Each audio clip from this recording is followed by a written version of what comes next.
bien para grabar o cómo es la cosa? Sí. Ahí está. Ahí está. Bueno, entonces hoy vamos a arrancar con trastornos de personalidad.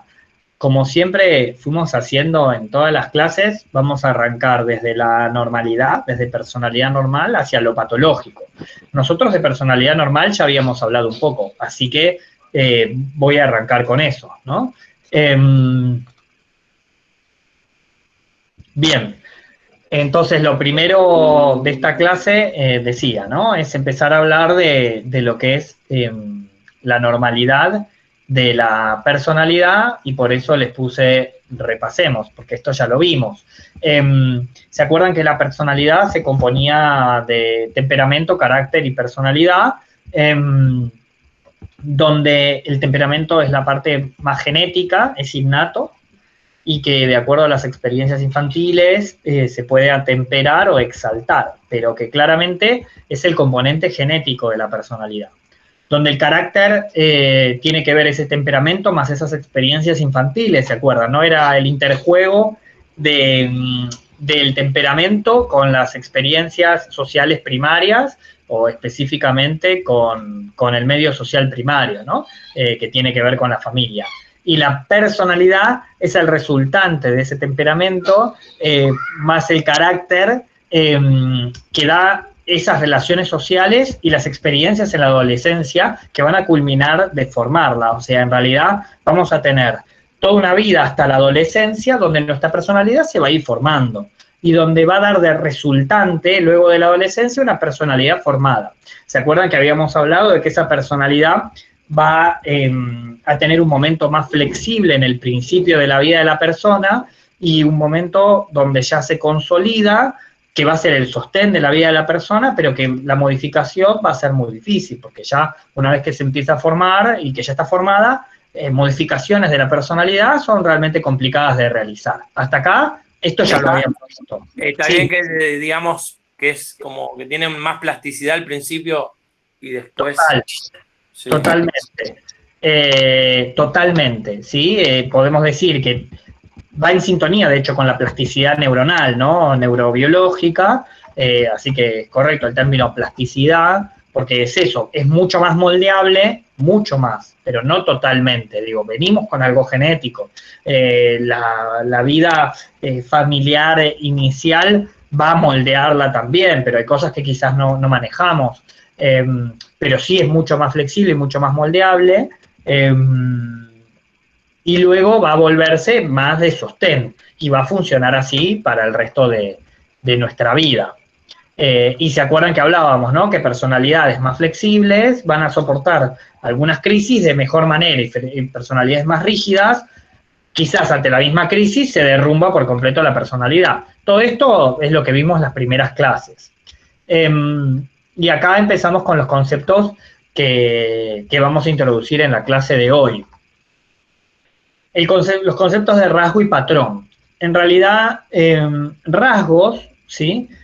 Son múltiples, son flexibles y son autopercibidos. Todos tenemos distintos rasgos de personalidad que van a ser múltiples, ¿sí? Y que, digo, si tuviéramos que definir la personalidad de cada uno en 10 rasgos distintos, de hecho los podríamos definir de acuerdo a distinta intensidad de cada uno de esos rasgos, ¿sí? Podemos decir que de un rasgo, por ejemplo, no sé, ordenado, puedo tener mucha intensidad y del rasgo más de alegría, tener menos intensidad. Y lo importante es que son autopercibidos. Yo me doy cuenta bastante de cómo son mis rasgos de personalidad, pero también son heteropercibidos, o sea, los otros se dan cuenta de cómo son mis rasgos de personalidad. La combinación de estos 10 rasgos y su nivel de intensidad son únicas, ¿sí? Por eso cada personalidad es distinta, ¿sí? Y por eso yo digo, es como una huella dactilar de nuestra personalidad, porque nos da identidad. Nuestra personalidad es nuestra identidad. Y cómo se da esa personalidad, esos rasgos, esa intensidad, esa combinación es única en cada uno de nosotros. Hasta aquí normalidad. Si nos despegamos de la normalidad, los rasgos pueden transformarse en patrones de personalidad. ¿Cuál es la definición de un patrón? En realidad es un rasgo que se volvió rígido, ¿sí? es un rasgo que comienza a tomar por completo la personalidad. Es un rasgo que ahora gobierna principalmente la personalidad en todos los aspectos de la vida de la persona. Porque parte de la flexibilidad de los rasgos implica que yo puedo usar unos en algún momento y otros en otro. Pero la realidad es que los patrones, justamente, lo que importa es que no puedo usar unos en uno y unos en otro. Están siempre presente el mismo patrón, toman por completo. Muchas veces no son autopercibidos, a veces la persona no necesariamente se da cuenta de cuáles son sus patrones de personalidad o cuál es su patrón de personalidad. Y se dice que son disfuncionalmente estables porque no los puede cambiar de acuerdo a la situación. Entonces, la persona siempre tiene el mismo patrón de personalidad y lo lleva a todas las actividades de la vida que tiene en su vida en cotidiano, en todas las esferas, tanto social, laboral, como familiar o personal. Para eso vamos a hacer un ejercicio ahora. Aquí les estoy dejando un listado de rasgos, ¿sí? Entonces me gustaría que alguno o alguna de ustedes, viendo ese listado de rasgos, me pueda decir rápidamente qué 3 rasgos sienten que definen su propia personalidad.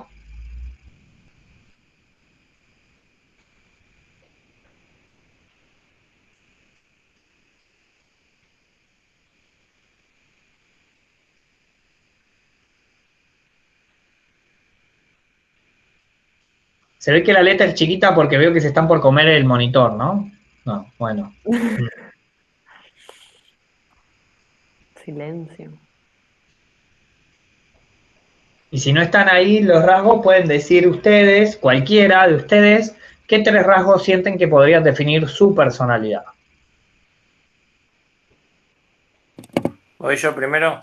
Dale. Afable, dialogante y fiable. No sé si... Afable, dialogante y Sí. fiable. Sí. Ok. Perdón, No, está bien. ¿Y afable? ¿A qué Sí, te afable, referís? yo no sé qué. afable es como... como benignidad, como como un estadio de la bondad, digamos, más proactivo. Según A mi ver, interpretación. porque también podría ser como apacible, ¿no? Como agradable, ¿no? Va por Sí, ese ¿por qué no? lado. Ok, Sí. bien. Y dijiste afable, entonces, o agradable, ¿no? Como dialogable. ¿Y cuál era el otro? Y fiable. Fiable, ok. A ver, el resto, por ejemplo, no sé, Nazarena, ¿vos reconoces en Hernán que él es una persona, eso, abierta al diálogo, que es agradable? ¿Lo ves en él, eso? Sí, sí, re. Re, bien, entonces vos podés ver en él 2 cosas, ¿no? Primero, que él tiene de alguna manera ciertas características en las cuales se autorreconoce y que los otros podemos reconocerlo en esas características también. Sí. Entonces fíjense cómo es un rasgo de personalidad o fiable, como él dijo, que está presente. Ahora, ¿está presente siempre y todo el tiempo? No lo sé. Puede estar presente en gran parte de las veces, en gran parte de las situaciones, ¿no? Digo, por ahí enojado no es afable, ¿sí? Por ahí, Claro, obvio. Ahí están claro, los por picos ahí, y las mesetas o... claro, exacto, por eso. Quizás en algún momento lo es y quizás en algún momento no. Pero justamente eso habla de la funcionalidad de los rasgos, ¿sí? Sí. Quizás por momentos resulta de una manera y por momentos de otra. Pero en líneas generales, lo que él dice de cómo se muestra es quizás lo que vos, Nazarena, confirmás de cómo él se ve. Cuento una anécdota chiquita, una anécdota muy chiquitita que me pasó un día con un vecino de mi señora que la miraba, un señor viejito, pobre, la miraba para saludarla y yo pasé por al lado y le dije, señor, se le perdió algo, pero yo de celoso nomás. Pero, viste, el tipo medio que se asustó, después le dijo a mi suegro, che, medio loquito tu cuñado. No era muy fiable. El cuñado no era muy fiable. El yerno no era muy fiable el yerno.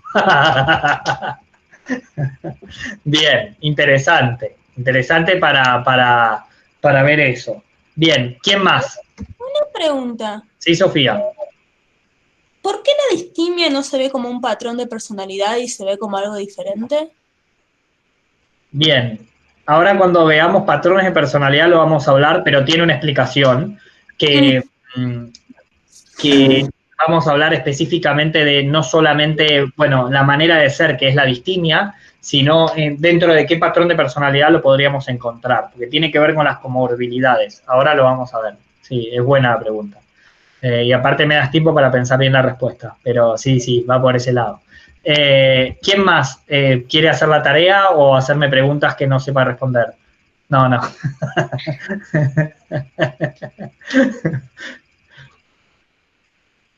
¿Nasa? Yo si quieren digo. Sí, porque nadie está hablando y dije, bueno, digo. Creo que... ay, ya perdí todos. Bueno, ¿puedo poner el negativo de unas? Porque, por ejemplo, yo soy impuntual, no puntual, pero dice puntual ahí. Bien. Emocional y amable. Amable, bien. Emocional y amable. ¿El resto la perciben a Nazarena como una mujer emocional, pero también amable? Es mala. No, bueno, sí. ¿Por qué pero también? Es un dulce de leche, buenísimo. No entendí. ¿Emocional sería algo malo? Pero amable. No dijo como malo. Sensible, emocional. No, porque vos dijiste, es emocional y amable. Pero también amable. Bueno, porque la reactancia, está bien. Porque la reactancia emocional puede ir en contra de la amabilidad a veces. Digo, ella emocional. Prefiere que es sensible. Claro, yo me refería a eso. Como sensible. Como que me afecta mucho las cosas, pero no soy. Pero la negativa no era impuntual o algo así. Claro, sí, yo soy pero porque mi decir, veo que no me van a dejar pasar una hoy.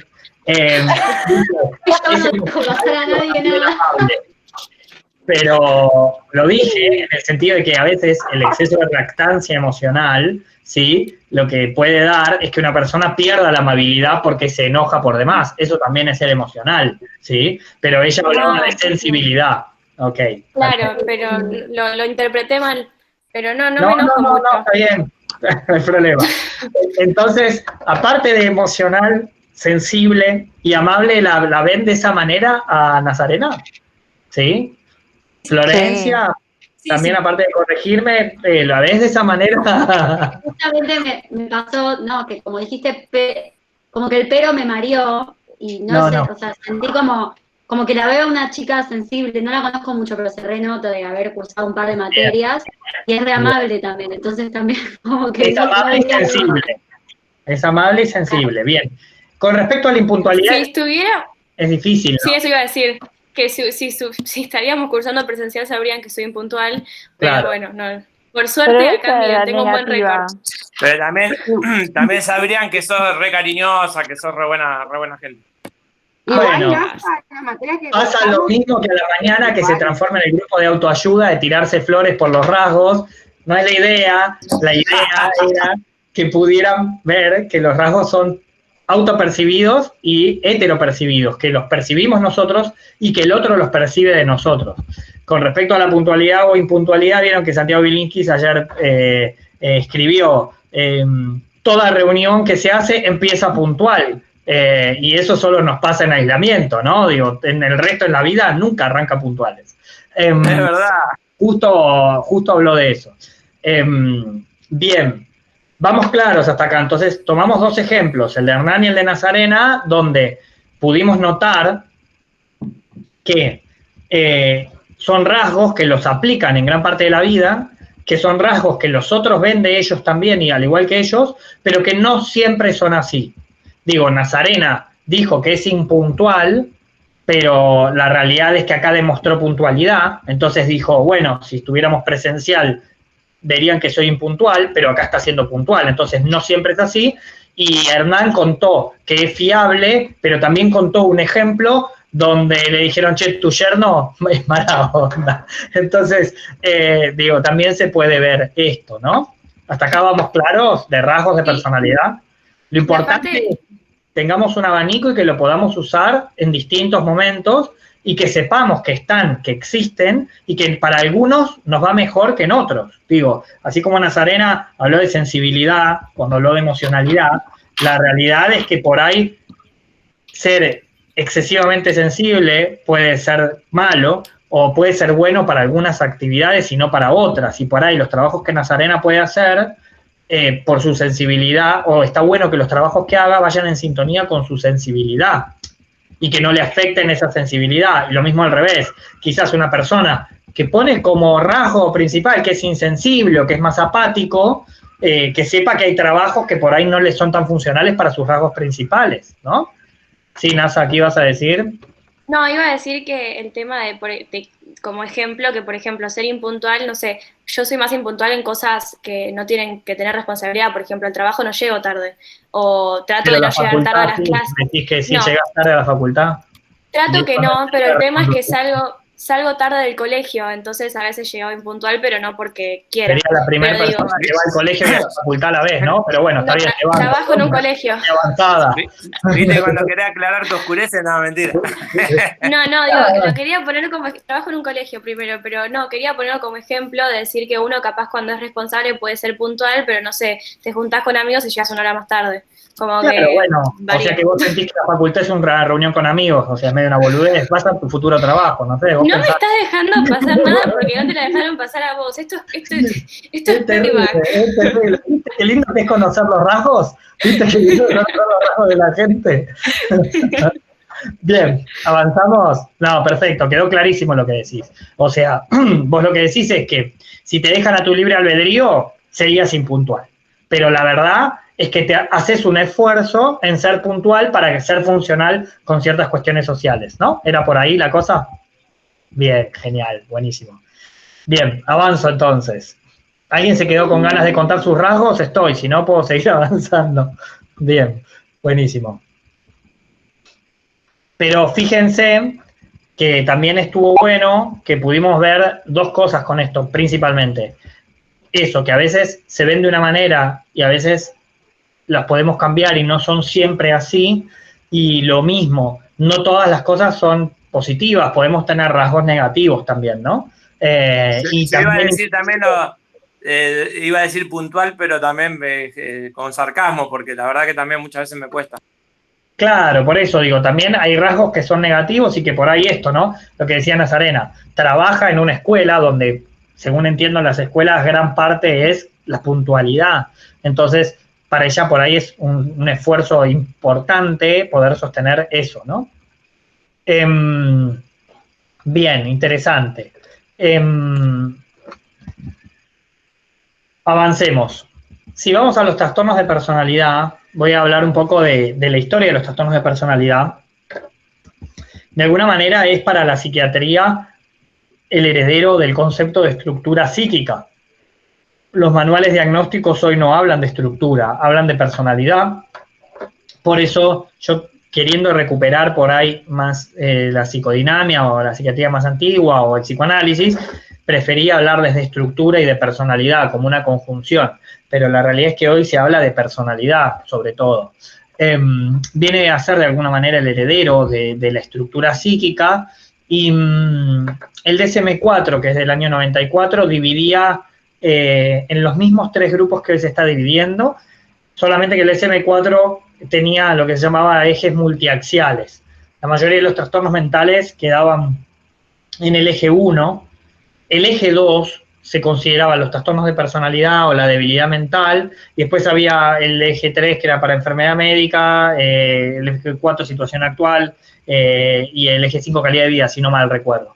Pero independientemente de eso, no estoy seguro ahora de los dos últimos, pero creo que era así, el eje 1 era, insisto, enfermedad mental, y el segundo, trastornos de personalidad. El DSM-5, que es del 2013, o sea, 20 años después, quiso reformular esto de la multiaxialidad, entendiendo que los trastornos pueden darse concomitantemente o comórbidamente y que no es necesario hacer diferentes ejes. y discutió mucho. Probablemente lo que más discusión llevó para la creación del DSM-5 es los trastornos de personalidad. Tanta discusión llevó que decidieron no modificarlo en nada y dejarlo como estaba, porque la realidad es que vamos a ver distintos patrones de personalidad que por ahí en ciertas culturas son más frecuentes y que quizás son la normalidad. Entonces la discusión era, bueno, pero yo estoy diagnosticando algo como patológico cuando le pasa a la mayoría de mi cultura, y que quizás si le pasa a otro, no sé, culturas que son más introspectivas, ¿sí? Como las culturas más hindúes, por ejemplo, ¿sí? O las culturas que tienen más que ver con la introspección, ¿sí? Como el budismo. Por ahí hay personas que son más, que ahora vamos a hablar, esquizoides, propio de su cultura, pero ver a alguien histriónico en India o en Tailandia, que la mayoría son budistas, por ahí es demasiado ruidoso. Y por ahí la gente que está en secta también, que se menciona, la gente que está en sectas, que también claro, es un misterio. Pasa que la secta es una secta en sí. Digo, acá estoy hablando a nivel de cultura por países. No, porque pero el que va, digo, el que, no la secta, sino el que va, ¿por qué va? También eso es un misterio. Está bien, sí, puede ser, pero en realidad ahí no habría una discusión cultural. Quizás hay que entender un comportamiento. Acá lo que yo estoy diciendo es otra cosa. Es decir, por ejemplo, en Tailandia, la mayoría de las personas pasan mucho tiempo aislados de manera reflexiva y muchas horas por ahí en templos budistas, ¿no? Entonces, eso es la normalidad. Y que quizás acá lo podemos encontrar como rasgos más esquizoides, rasgos más de aislamiento, que ya lo vamos a hablar. Pero en Tailandia ver a alguien muy histriónico, que grita por la calle y habla a los gritos y discute con todo el mundo, es recontra atípico, es rarísimo. Entonces es un diagnóstico, el de histrionismo, muy, muy importante de hacer. Y al revés pasa en Italia. En Italia es recontra frecuente ver a la gente gritando por la calle, discutiendo, charlando de balcón a balcón. Entonces el diagnóstico de histriónico es medio lo que pasa a la mayoría. Lo que es raro es ver a alguien aislado, reflexivo y sin contacto social. ¿Me siguen hasta acá? Entonces, sí, profe, cortito. Y lo vemos con respecto también al COVID, que en algunas sociedades ha colaborado que sean más así, digamos, introspectivos, que no sean muy besuqueros como los de sangre latina. Y en otras, o sea, a muchos los afectó que son muy de estar cerca siempre, y hay otros que, como los japoneses o otras culturas, que les jugó a favor el ser así, ya tener una cultura de distanciamiento social, o los ingleses que un beso no te dan ni loco. Bien, interesante eso, es cierto. Hay culturas, es un buen ejemplo por ahí para hablar de las diferentes culturas, ¿no?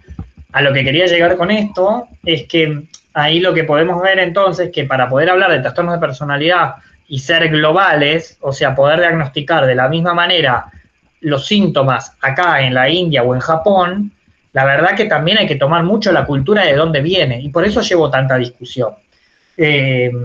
Porque, como decíamos antes, ¿no? Alguien en Tailandia hablando a los gritos es rarísimo, o en Japón es rarísimo, y alguien en Italia que no habla a los gritos es raro. Entonces, ahora cuando veamos cada uno de los patrones van a entender un poco más de por qué llegó tanta discusión. Pero bueno, como no se llegó a un consenso, lo que se terminó decidiendo es que se mantengan los mismos 3 grupos y los mismos 10 trastornos de personalidad.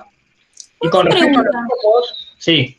¿Por qué se llaman inmaduros? Porque entiendo extraños, entiendo temerosos, pero inmaduros es como un adjetivo extraño para poner. Extraño o temeroso. Iba justamente a explicar eso. Ah, bueno, perdón. Los 3 grupos, ¿sí? Se los agrupó de esta manera y se pensó en sujetos extraños, sujetos inmaduros y sujetos temerosos. ¿Por qué? Los sujetos extraños es porque tanto el trastorno de personalidad esquizoide, esquizotípico y paranoide, que ahora vamos a ver uno por uno, la realidad es que uno los ve y la verdad que es gente rara. Es gente extraña. Probablemente el mejor ejemplo es el esquizotípico, y cuando lo hablemos vamos a entender por qué es el mejor ejemplo del grupo, del clúster A. pero la realidad es que es gente extraña, o gente que está aislada, sola, sentada en un bar, o es gente que se viste raro, que habla raro, que piensa raro. Digo, entonces son raros. Es esa gente que uno dice, no tiene ningún trastorno mental, pero son raros. Digo, claramente son raros. Con respecto al clúster B o de los sujetos inmaduros, que era tu pregunta, Sofía, específicamente, ahora vamos a hablar del patrón de cada uno. Pero el histriónico tiene un patrón de exposición donde necesita ser el centro de atención siempre. El narcisista no solo necesita ser el centro, sino que también quiere ser siempre el protagonista y que todo gire en torno a él. El antisocial no respeta las reglas y el límite es, ante cualquier eventualidad, se desborda. ¿Y a quién le pasa eso normalmente? A los niños. Digo, los niños, es esperable que vos estás haciendo una cosa y te van, te golpean, te dicen dame bola, dame bola, dame bola, dame bola, como el histriónico. El nene dice, viste qué bien yo, qué bien yo, qué bien yo, es bien del narcisista, ¿qué pasa a los niños? El antisocial que uno le dice no y el nene va y hace. No toques eso, pum, fue y tocó. Bien del antisocial.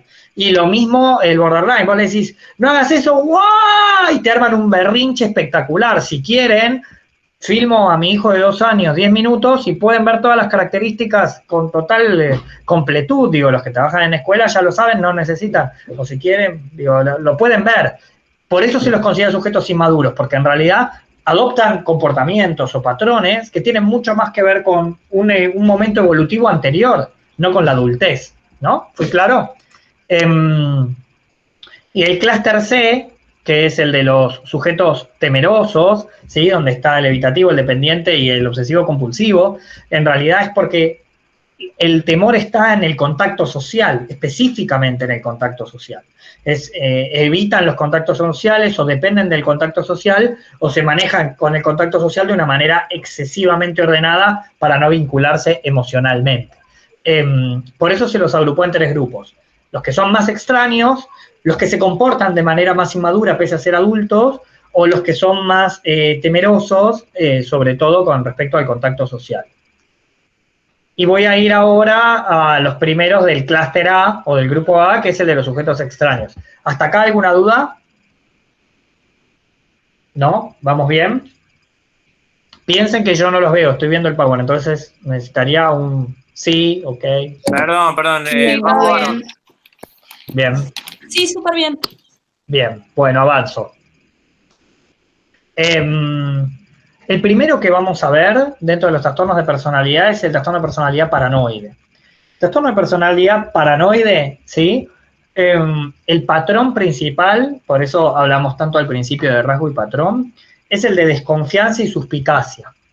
¿Sí? Es una desconfianza y suspicacia intensa frente a los demás. Sospecha de todos sin ninguna base suficiente y generalmente tiene dudas injustificadas acerca de la lealtad del resto. Es como si tuvieran una lectura encubierta de un significado de que algo está mal, ¿no? Es como esa gente que dice, sí, pero no me cierra, ¿viste? Es esa gente que dice, sí, fulanito es buena onda, pero hay algo que no me cierra. Pero no es que no le cierra a fulanito, nunca le cierra a nadie. Entonces y para mí no es de fiar, ¿viste? Yo me manejo con un círculo de confianza chiquito, los otros no son de fiar, todo se maneja en, no, este es de confianza o este no es de confianza.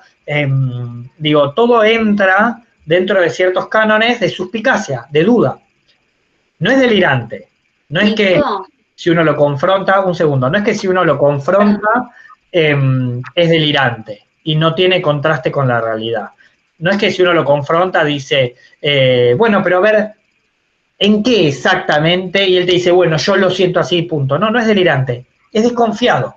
¿Me siguen hasta acá? Digo, cuando hablamos de paranoia, hablamos de paranoia vera, hablamos de esquizofrenia paranoide.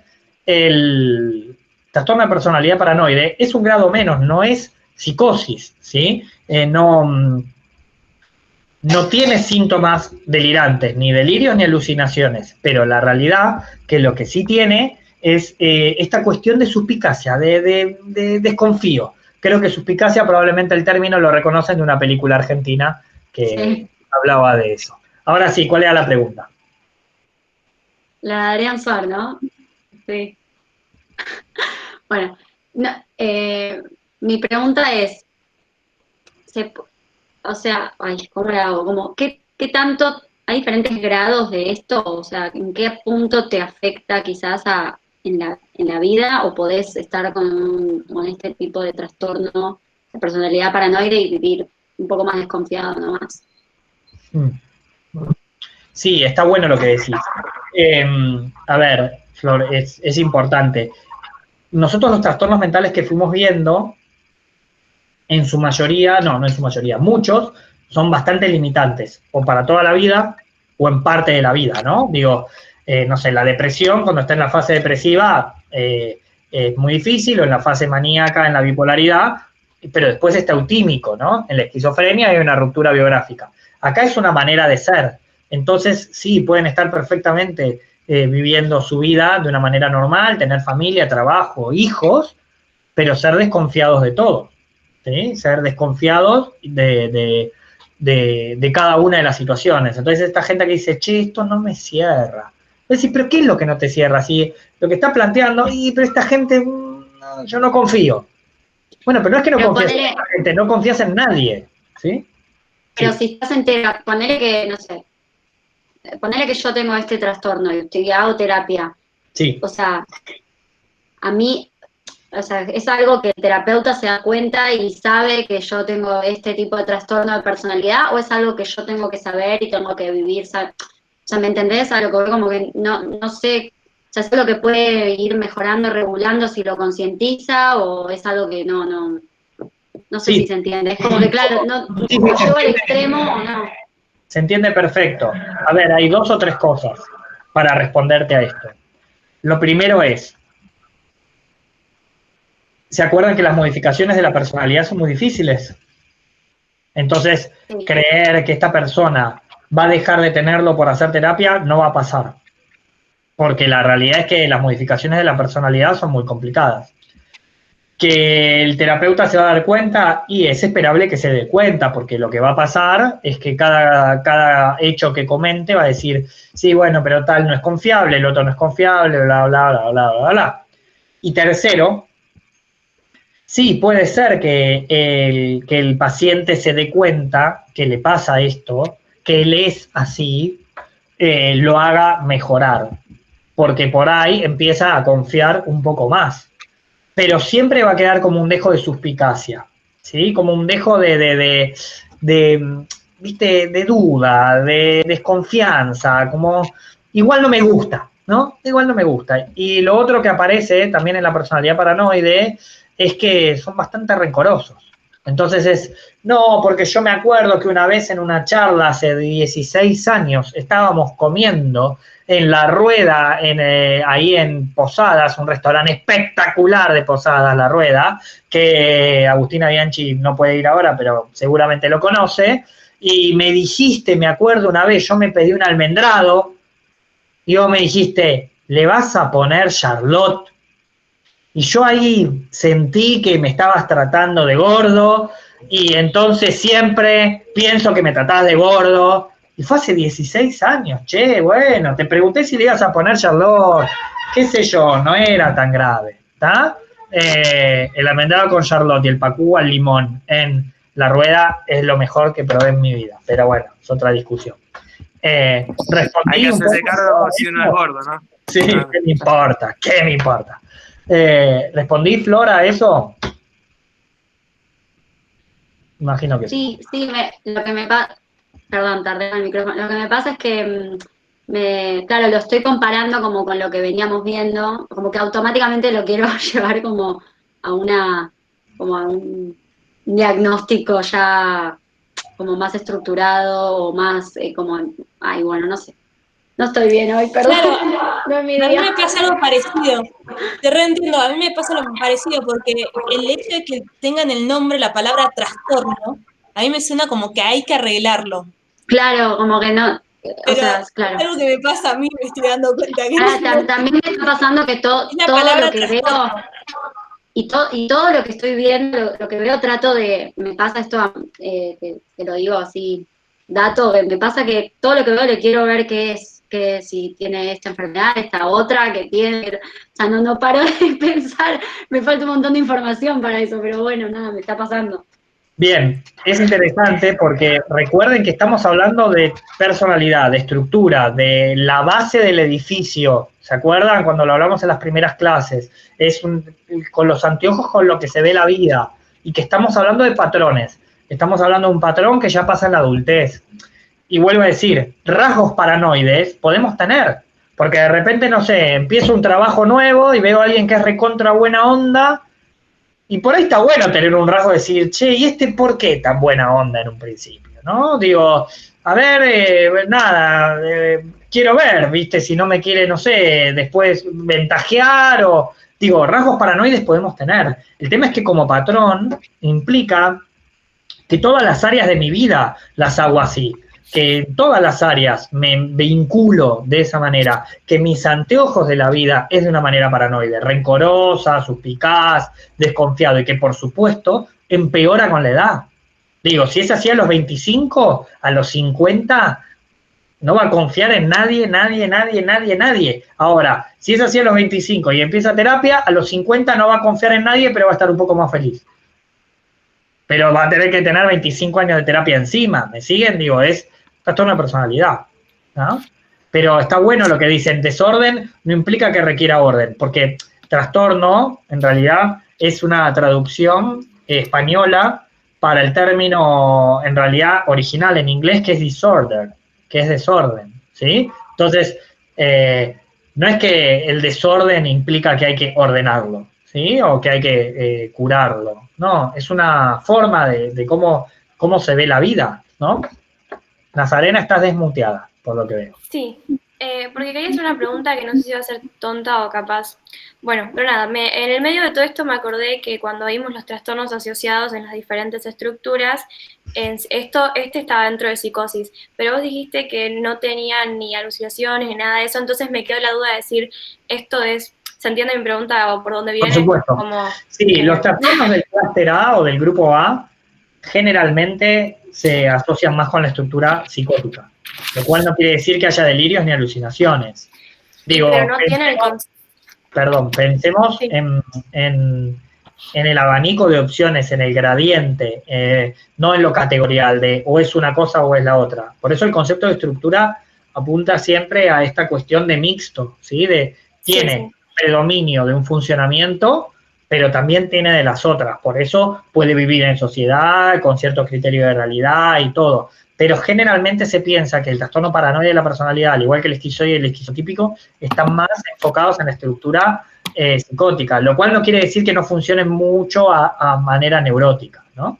Ok, listo, porque claro, me quedó la duda de decir si no tienen el coso de realidad conservado y todo eso, ¿cómo No, porque me parece que lo que pasa es que sentimos que, primero, si hay algo mal hay que arreglarlo y quizás no se puede arreglar, y lo otro que también sentimos es lo categorial. Tendemos, cuando empezamos a conocer, a querer poner en categorías, y acá es dimensional, no es categorial. Claro, o sea, eso es lo que decía Flor, que por ahí te da toda esta información y uno va al supermercado y dice, bueno, este debe ser así, Genial, gracias. Y rasgos ni les digo. Igual pasa en todas las carreras eso. ¿Cómo? Si estudias arquitectura, mirás edificios. Es así. Es así. Psicopatología es para eso, ¿sí? Y ni hablar hoy, piensen que vamos a ver 10 trastornos de personalidad. Tengo una pregunta. Patrones, de los cuales rasgos tenemos todos. Entonces, todos, y ustedes van a salir a diagnosticar a los de afuera y también propios, y van a decir, de esto sí, de este la verdad que yo tengo, y sí, de eso estamos hablando, nos describe en algún punto, ¿está? ¿Avanzo un poco más, jóvenes? Puedo hacer una sola preguntita, Luis, que me quedó del parcial anterior. Mira, ¿una persona puede tener varios trastornos? Es una buena pregunta. Sí, hay trastornos que se llaman comórbidos. Por ejemplo, es muy frecuente que alguien tenga depresión y trastornos de ansiedad. Es recontra frecuente. No es tan frecuente comorbilidades, por ejemplo, esquizofrenia y paranoide. No. O sea, o tiene esquizofrenia o tiene un trastorno paranoide de la personalidad. ¿Tá? Hay diagnósticos que serían excluyentes. Pero hay otros diagnósticos que son comórbidos, que se puede dar junto con ¿sí? Por ejemplo, no sé, abuso de sustancias, trastorno de alimentación y borderline. sí, es recontra frecuente que se den juntos. ¿Ah? De eso vamos a hablar en un rato, sí, espero. Ok, gracias. Bien, ¿seguimos? ¿Alguna duda más? No. Sigo, mejor. Trastorno esquizoide de la personalidad. Y voy por el segundo trastorno de 10. Yo como para que vayamos pensando un poco el timing. El trastorno esquizoide de la personalidad, el patrón principal es el desapego en las relaciones sociales, ¿sí? Y hay una poca variedad de expresiones de las emociones y en los contextos interpersonales. La realidad es que las personas esquizoides, el patrón tiene que ver con el desapego de la relación social, ¿sí? No desea ni disfruta las relaciones íntimas. No elige siempre actividades solitarias y no tiene amigos íntimos ni confidentes. Se llama, ¿sí?, a las personas con un trastorno esquizoide que parece que tuvieran un síndrome de burbuja vacía. ¿Y qué quiere decir la burbuja vacía? Parece que están colgados como en su mundo y uno dice, ¿qué estará pensando este que está siempre en su mundo, en su burbuja? Pero la verdad es que la burbuja está vacía. Cuando uno les pregunta, bueno, ¿y qué haces todo ese tiempo ahí pensando? No, nada, no pienso en nada. Y es verdad, no piensan en nada, ¿sí?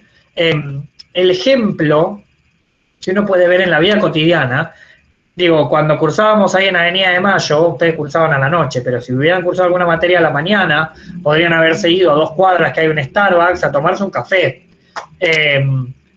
Y van a ver que siempre en la misma mesa hay un señor sentado mirando a la nada, todas las mañanas.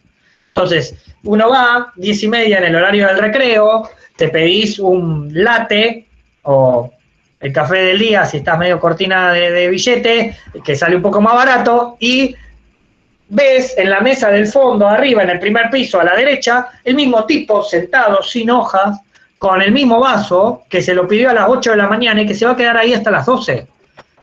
Y uno va, lo mira y dice, ¿qué estará pensando este che que está ahí todo el día? Y la verdad es que no está pensando en nada. Lo más probable es que sea un trastorno esquizoide de la personalidad, que esté en su burbuja, aislado, ¿sí?, ahí en su café, y después volverá a su casa, donde seguramente debe estar viviendo solo, donde quizás trabaje, pero donde no tiene vínculos sociales, ni íntimos, ni personales. Sí, Sofi. Sí, yo quiero decir algo sobre esto a partir de una experiencia personal. Dale. Especialmente, ya que voy a tener, bastante de las chicas que están acá van a ser psicopedagogas. A mí me pasó en el colegio donde yo hice la mayor parte, toda mi primaria y la mayor parte de mi secundaria, a mí me hicieron bastante bullying y no tenía personas con quien estar, y la psicopedagoga del colegio dijo que yo tenía una personalidad esquizoide, y a mí eso me lastimó muchísimo, o sea, fue como complicado. Entonces, el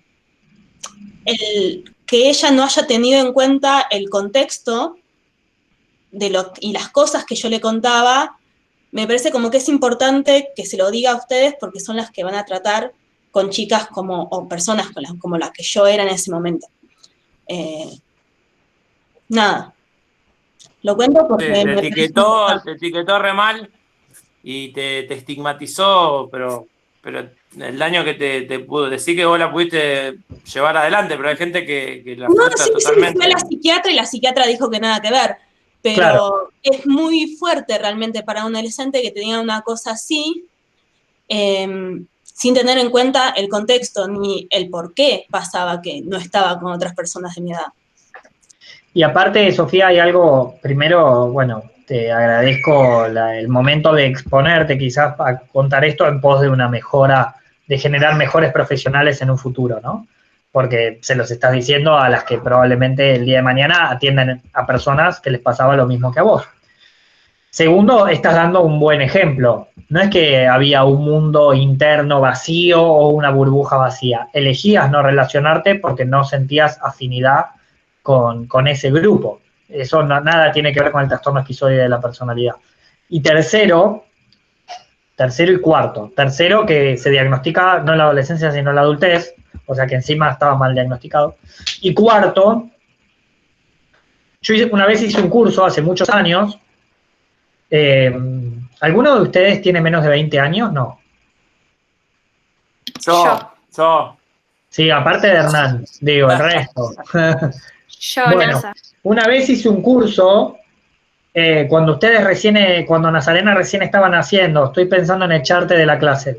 Pero bueno, te vamos Este a año bancar. tengo 20 igual. Te vamos a bancar un ratito más. Capaz que te bancamos un rato más. Porque hice un curso en la facultad con un profesor español que se llamaba Manuel García Pérez, que se dedicaba a trastorno por déficit atencional con hiperactividad. Para que se den una idea, Manuel García Pérez era el psicólogo mejor pago por Janssen Cilag, que es el laboratorio que da, de alguna manera, la medicación que se usaba en ese momento para la Ritalina, ¿sí? Para el trastorno por déficit atencional. Manuel lo que decía era que dos cosas. Primero, fuertemente estaba en contra del diagnóstico. Y él decía, miren que a mí acá me trajo Janssen, pero la realidad es que diagnosticar déficit atencional implica entender si el déficit es de mantenimiento o de focalización, no que cualquier chico hiperactivo es un déficit atencional. Segundo, lo que decía es que el trastorno se da no por el déficit atencional solamente, sino por el vínculo con el entorno. Y él decía, si un chico tiene un déficit atencional de mantenimiento, entonces uno le da que haga 7 diferencias en una hoja, y hace una, se para, hace otra, se vuelve a parar, la maestra se ríe, le dice, fulanito, sentate, los amigos lo ayudan, lo llevan de vuelta al asiento, y le dicen, dale, yo te ayudo, marquemos juntos, y termina haciendo las 7 en el doble del tiempo que el resto, porque el déficit de mantenimiento de la atención lo tiene, no tiene un trastorno, porque la realidad es que hay un entorno, digo, él se dedica a chicos, ¿no?, que lo contiene. El trastorno se da cuando las propias características, de este caso el paciente, se dan en disonancia con el entorno. Digo, a veces es difícil pensar un trastorno sin un entorno disonante, ¿no? Entonces, bueno, me hiciste acordar a eso, un curso recontra interesante que vino a dar a Argentina, un psicólogo que cerraba la disertación diciendo, y lo último que les quiero decir, sí, yo fui diagnosticado con trastorno por déficit atencional cuando era chico. Y era un psicólogo recontra mil, famoso, con la atención perfecta, espectacular, y que se dedica a eso, por otro lado, ¿no? Así que, bien. Mira todas las cosas que pueden pasar, Nazarena, cuando vos recién estabas naciendo, ¿viste? Te perdiste un montón, ¿eh? ¿No viste Argentina campeona en el 86, Nazarena? Bueno, no importa. Ay, perdón No es que me mi meta, culpa. No, Soledad, sí. No, perdón, que me meta en... Pero quería decir que por ahí lo que le pasó a ella un poco tiene que ver con lo que pasa en las escuelas, que tratan, en vez de tratar el problema, tratan a la víctima. O sea, mucho bullying, y es mucho más fácil atacar a la persona que lo está sufriendo que ir a los chicos que están, digamos, A la causa. sometiendo... Y a los maestros que no lo están viendo. O sea, tiene que ver por ahí un poco con que la psicología es muy funcional, la psicopedagoga era muy funcional al colegio también. Ajá. Es como, bueno, no, tiene este problema. O sea, Sí, o sea, un poquito también era más. más barato, porque era, a lo sumo, si yo me iba era una cuota menos, y si ofendías a muchos chicos, Claro. también eran más cuotas menos. Sí. Hay un poco también de eso en el asunto, pero nada, es esto como darse cuenta de tal vez la importancia que hay de realmente escuchar, no es que lo vayan a hacer, por realmente escuchar al chico y escuchar la realidad. Uh-huh. Claro, Hay algo también interesante que en lo que estás diciendo, que es que en el caso de niños, la primera consulta siempre es al psicopedagogo. Entonces, yo soy muy hincha con el tema de esquizofrenia, sobre todo en esta materia que hay psicopedagogos, que es la única materia que voy a dar con psicopedagogía, porque realmente muchas veces son la primera barrera de diagnóstico y se les pasa porque nunca piensan en esquizofrenia, piensan en otras cosas. Entonces, son generalmente el primer filtro, ¿no? La primera barrera de consulta. Ahí Nazarena en el chat dice que lo del déficit es súper común. En mi colegio hay mínimo 4 chicos con déficit atencional. Claro, y en realidad cuando uno lee bien, te das cuenta que en realidad el déficit tiene que ver con la focalización o con el mantenimiento, y que eso da como consecuencia la hiperactividad. Y muchos chicos tienen problemas emocionales que como consecuencia les cuesta prestar atención, pero no hay ningún trastorno por déficit atencional, sino que les cuesta... Acá tengo un diagnóstico de Albert Einstein, cortito, dice: no habló fluidamente hasta que tuvo 7 años. Uno de sus maestros lo describió como mentalmente lento, asocial y navegante a la deriva de sus sueños tontos. Y fue rechazado por la Universidad de Berna cuando adjuntó su artículo de la teoría de la relatividad a su solicitud para ser maestro. Claro, por ejemplo, digo, sí. Claro, a lo que me referías a eso, puse las comillas a propósito, como para decir que claramente no hay 4 o 5 chicos con déficit atencional, pero que todo el mundo dice que lo tiene, y vos capaz hasta mismo te das cuenta que no, pero es como súper común diagnosticar a un nene, o más que nada de eso, que la mayoría no lo debe tener en realidad. Bien, interesante. ¿Avanzamos un poquito más? El tercer diagnóstico del grupo A, ¿sí?, tiene que ver con el trastorno esquizotípico. Es específicamente probablemente el más paradigmático de este grupo, ¿sí?, de sujetos extraños, porque son los más extraños, ¿sí? Presentan un malestar agudo, ¿sí?, y poca capacidad para las relaciones estrechas, así como distorsiones cognitivas, perceptivas y comportamiento excéntrico. Es esa gente que es rara. Si uno los ve que piensan raro, tienen ciertas distorsiones cognitivas o perceptivas y un comportamiento excéntrico, raro, bizarro. Suelen tener ideas de referencia, creencias extrañas, experiencias perceptivas inhabituales, ¿sí? Tienen pensamientos y discursos extraños y su comportamiento, su aspecto es extraño, ¿sí? Son peculiares, son extraños.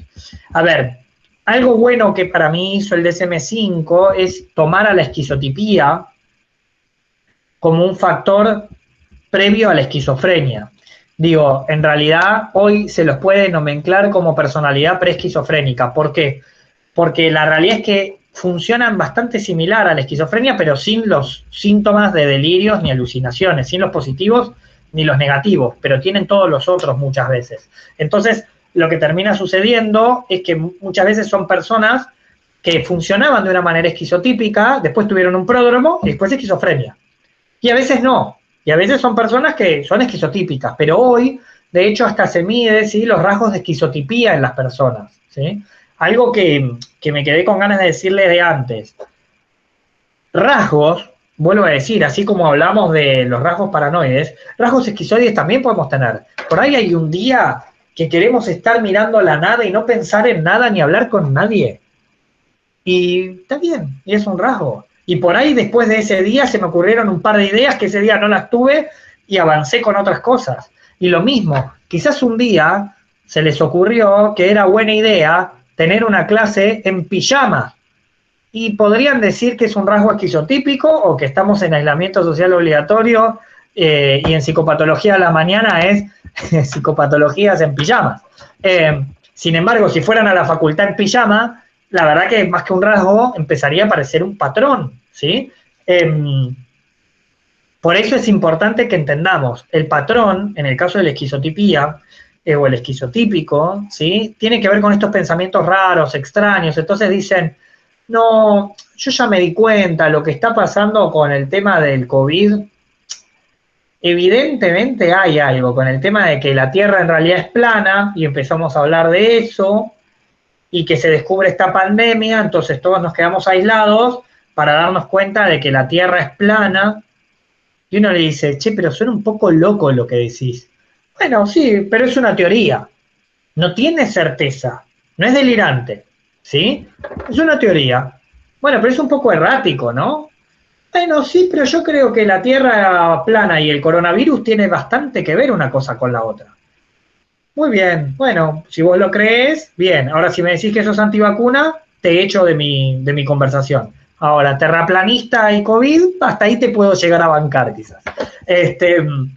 Digo, es un pensamiento medio errático, medio raro, medio decir, siempre tiene ideas raras, ¿no? Es como, es raro. Sí, por eso yo aparte de ponerme barbijo, me pongo máscara, un gorro que lo forro adentro de todo este papel plateado, que no me acuerdo ni cómo se llama. porque hay ondas raras y mejor tener el papel plateado ese puesto. Y decís, bueno, qué sé yo qué decirte, está bien, digo, pero vos sentís realmente que hay voces que te comentan, no estoy loco, no, está bien, estamos de acuerdo, pero con eso inhibo las ondas de los celulares, el wifi, entonces va con sombreros, que por afuera aparecen nada, y adentro tiene todo este papel metalizado, qué sé yo. ¿Me siguen hasta acá? Es raro, es excéntrico, es bizarro, no es delirante. Si es delirante, si tiene delirios o alucinaciones, ya es esquizofrenia. O ya es una descompensación psicótica. De este grupo, el único que puede tener descompensaciones psicóticas es el esquizotípico. Ni el esquizoide ni el paranoide tienen descompensaciones psicóticas. ¿Sí? ¿Hasta acá claros del grupo A, sujetos extraños? ¿Avanzo? Bien. Entiendo el silencio como una respuesta, así que avanzo. Si vamos al grupo B, el de los sujetos inmaduros, ¿sí? El primero que lidera este grupo es el antisocial, ¿sí? El antisocial, por patrón, lo que tiene es una inatención, una vulneración de los derechos de los demás. Es un incumplimiento de las normas sociales, ¿sí? Engaño, impulsividad, irritabilidad, agresividad, irresponsabilidad constante y una ausencia de remordimiento.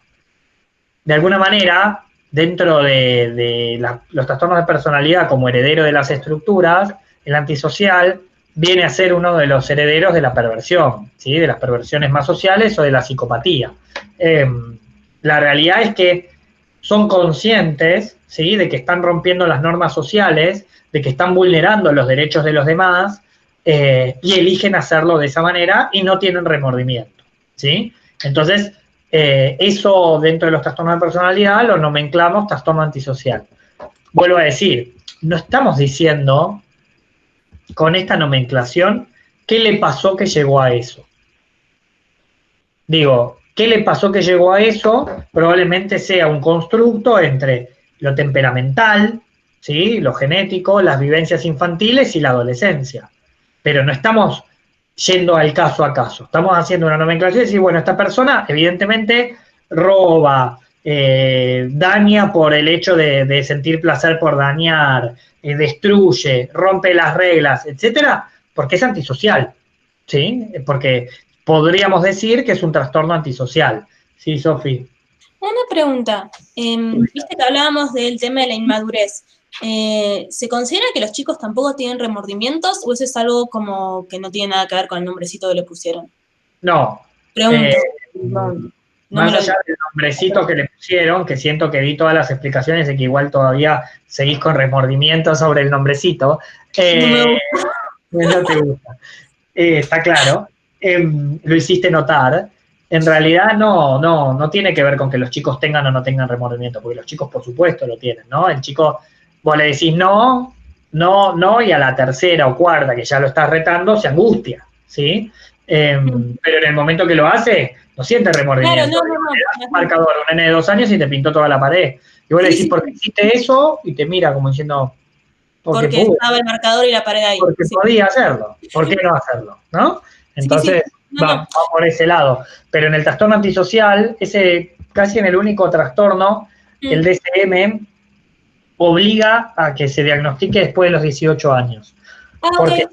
Porque se entiende que las reglas sociales son completamente entendidas e introyectadas e incorporadas después de los 18 años. Por eso la ley de imputabilidad también es a los 18 años, porque biológicamente se entiende que es el momento madurativamente, en líneas generales, que una persona ya entiende por completo las reglas y las incorporó, o debería haberlas incorporado. Por ¿Y eso esto es así en todo el mundo? Sí. 18 años en todo el mundo. Claro, para el trastorno antisocial sí, por consenso. Si sucede antes, entre los 15 y los 18, se lo considera un trastorno dissocial. ¿Por qué? Porque la persona es un problema en la incorporación de las reglas. Quiere decir que las está incorporando mal, no que no las tiene. En cambio, en el antisocial implica que ya las incorporó y que de esta manera elige, ¿sí?, romper las reglas. ¿Sí? Perfecto. Vuelvo a decir lo mismo. Rasgos antisociales. Supongan que mañana cumpleaños la abuela de alguno de ustedes y ustedes deciden ir a visitarla con barbijo a 1,5 metros de distancia y dejarle un regalo. Están yendo en contra de las normas. Digo, la ley marca otra cosa. Es un periodo de aislamiento social obligatorio, pero pese a eso eligieron hacerlo. Bueno, podríamos decir que las circunstancias los llevó a hacerlo, que están decidiendo hacerlo, que no les da remordimiento porque sintieron que eran lo que querían hacer, ¿sí? Y que hasta inclusive podríamos decir, bueno, están vulnerando a los derechos de la abuela de ustedes sabiendo que si ella se enferma, probablemente el riesgo es mayor que para ustedes. Pero pese a eso lo están haciendo. Entonces, ¿podríamos decir que es un rasgo antisocial? No sé, puede ser. Quizás sí. Pero quizás es la única vez que rompieron las reglas, ¿sí? Y no hicieron nada. O lo mismo, van en ruta a la costa y la máxima es 120 en la ruta 2 y van a 130. ¿Por qué a 130 si la máxima es 120? Y bueno, pero 130 y 120 es lo mismo, pero en las 4 horas la diste. Sí, pero la máxima es 120, ¿por qué 130? Bueno, pero yo no manejo rápido ni en la ciudad ni nada y acá no voy a 190. Estoy 130. Bueno, estás rompiendo las reglas, ¿sí? Es un rasgo. ¿Estamos hasta acá? Bien, avanzo entonces. El segundo, dentro de los sujetos inmaduros, que es un nombre que a Sofía le encantó, es el trastorno histriónico de la personalidad. El histrionismo, de alguna manera, tiene la misma base etimológica que la histeria, ¿sí? Que es histerus, que es útero. En realidad viene a ser el heredero de la histeria, ¿sí? Como los manuales buscan ser ateóricos de alguna manera, hacen estos engendros, quizás, en pos de no reflejar ninguna teoría. Entonces se les puso el nombre histriónico, que sigue teniendo el mismo origen. Implica una emotividad excesiva y de búsqueda de atención y muestra autodramatización. Implica, por eso cuando antes hablábamos de emocionalidad o emotividad, fue lo que les dije, por la reactancia emocional, no por el histrionismo específicamente. En el histrionismo muestra, insisto, una emotividad excesiva, como una búsqueda de atención permanente, se siente incómodo en situaciones en las que no es el centro de atención, utiliza constantemente el aspecto físico para atraer la atención o genera provocación inapropiada, y considera que las relaciones son más estrechas de lo que son en realidad. Fíjense que acá lo que vemos es una persona histriónica que busca ser el centro, ¿sí? Es estas personas que a veces, no sé, vienen, van a la clase de la facultad recontra remil arregladas, tú decís, no, está viniendo a la facu, por ahí no hace falta, que se sienten incómodos en situaciones en las que no son el centro de atención, entonces todo el tiempo están buscando llamar la atención. Y lo otro que suele suceder con las personas histriónicas es que consideran que las relaciones son más estrechas de lo que son en realidad. Entonces, por ejemplo, le dice a una amiga, a una compañera de la facultad, ay, porque nosotros somos re amigas y te recontra quiero y yo sé que digo 2 palabras y nos reentendemos. Y la otra dice, te acabo de conocer, empezamos cursando virtual, me caes 1000 puntos, pero no sé si estamos en ese punto de tan amigas. El típico wow. ¿Cómo? El típico wow, ¿viste? Cuando... Wow. Sí, pero la persona lo siente así, ¿sí? Siente esa estrechez. Y del otro lado, no. Entonces, consideran los vínculos con más confianza que lo que realmente son, ¿sí? Que lo que realmente terminan realmente siendo. Entonces, no, yo con vos, la verdad que me encantaría que nos vayamos de viaje, porque vos decís, no sé si tengo tantas ganas de irnos de viaje, tuvimos 4 clases virtuales juntos, no sé, ¿viste? Me cae bien, pero de ahí a todo esto, digo, es eso. Eso como patrón. Como rasgo. El histrionismo es un rasgo que probablemente sea necesario, ¿sí? Digo, antes hablaban de que Hernán es actor. Y es difícil ser actor si no tenés rasgos histriónicos, porque ¿cómo te expones frente a los otros si no? A veces hasta es terapéutico, ¿no? Hay gente que hasta lo hace para explorar sus propios rasgos histriónicos. no solo lo pongo de ejemplo a Hernán, me puedo poner de ejemplo a mí también. Digo, dar una clase de 2 horas y media frente a un monitor con 10 personas que quieren aprender de la mejor manera y requiere usar recursos histriónicos. Si no, es muy difícil. Nazarena, tapate cuando estornudas, te lo pido, por favor, es algo importante. No podés estornudar así. Ya estamos Pensé todos que en no me medio estaba del aislamiento, viendo. Nazarena. No, pero Escupiste todo el monitor, Nazarena. tengo alergia, Antisocial, perdón. antisocial. Ay, sí, No. no. Voy a contagiar al gato que tengo acá. Sí, vas a contagiar el monitor. Entendió que lo que hice me sirvió para usar un rasgo histriónico de mi personalidad. Porque yo venía hablando del histrionismo y venían como en la misma tónica. La vi estornudar y lo saqué de eje para atraer su atención. Y ahora todos nos dimos cuenta que Nazarena no estornuda así, sino que estornuda así. Pensé Y yo la que no vi. me estaban Quedó- viendo, no hay quedó nadie con alrededor. Con gotitas la cámara quedó. Nazarena, te veo con gotitas, perdóname. Bueno, pero... ¡Qué mentiroso! Pero fuiste a limpiarla. Yo vuelvo siempre Y a, por perdón, a la las película. dudas, pero estoy sola, no voy a contagiar a nadie. No hay problema. Igual es alergia. Siempre Está bien. a la película del Joker, viste que hay una escena donde él está en el colectivo y lo quiere divertir a un nene, a un niño, y es como que se zarpa, le empieza a hacer payasadas, pero ya llega un momento que le hace como que hasta la madre o no sé quién era que lo llevaba se inquieta porque ya era demasiado. Sí, en realidad, justo el Joker lo que le pasa es que tiene un trastorno que cuando se pone nervioso, culpógena tendrías que haber puesto como rasgo. Culpógena, ese era el rasgo que tendrías que haber puesto. Lo busqué, pero no lo encontré. Ah, pero ese era el rasgo, muy bien. Te banco, muy bien. Sí, él tiene el trastorno que se pone nervioso y se ríe en exceso, ¿no? Entonces, bueno. Pero insisto, ¿no? El rasgo de histrionismo, y a veces que para ciertos oficios o profesiones es importante, porque si no, son difíciles de llevar a cabo, ¿ok? Bien, avanzo entonces, si fui claro. Probablemente el más paradigmático dentro de este grupo de los sujetos inmaduros es el trastorno borderline, ¿sí? O límite de la personalidad. Nosotros lo vimos cuando hablamos en estructura, ¿sí? Y que les dije que lo íbamos a ver con más profundidad cuando viéramos trastornos de la personalidad. El patrón principal en el trastorno límite de la personalidad es la inestabilidad y el desborde, ¿sí? Se da una inestabilidad en las relaciones interpersonales, de la autoimagen, de los afectos y una impulsividad intensa, ¿sí? La realidad es que todas las relaciones interpersonales terminan siendo inestables. Hacen esfuerzos desesperados para evitar el desamparo, porque realmente lo que sucede es que en el vínculo social, las personas con trastorno límite de la personalidad necesitan, ¿sí? Un vínculo socialmente estrecho, así tengan que denigrarse para sostenerlo, porque no se pueden sostener solos. Es un patrón de relaciones interpersonales inestables, pero muy intensas, ¿sí? Esas relaciones son inestables. ¿Se acuerdan que hablábamos de los mecanismos de defensa más arcaicos? Entonces, de repente aman, y de repente odian.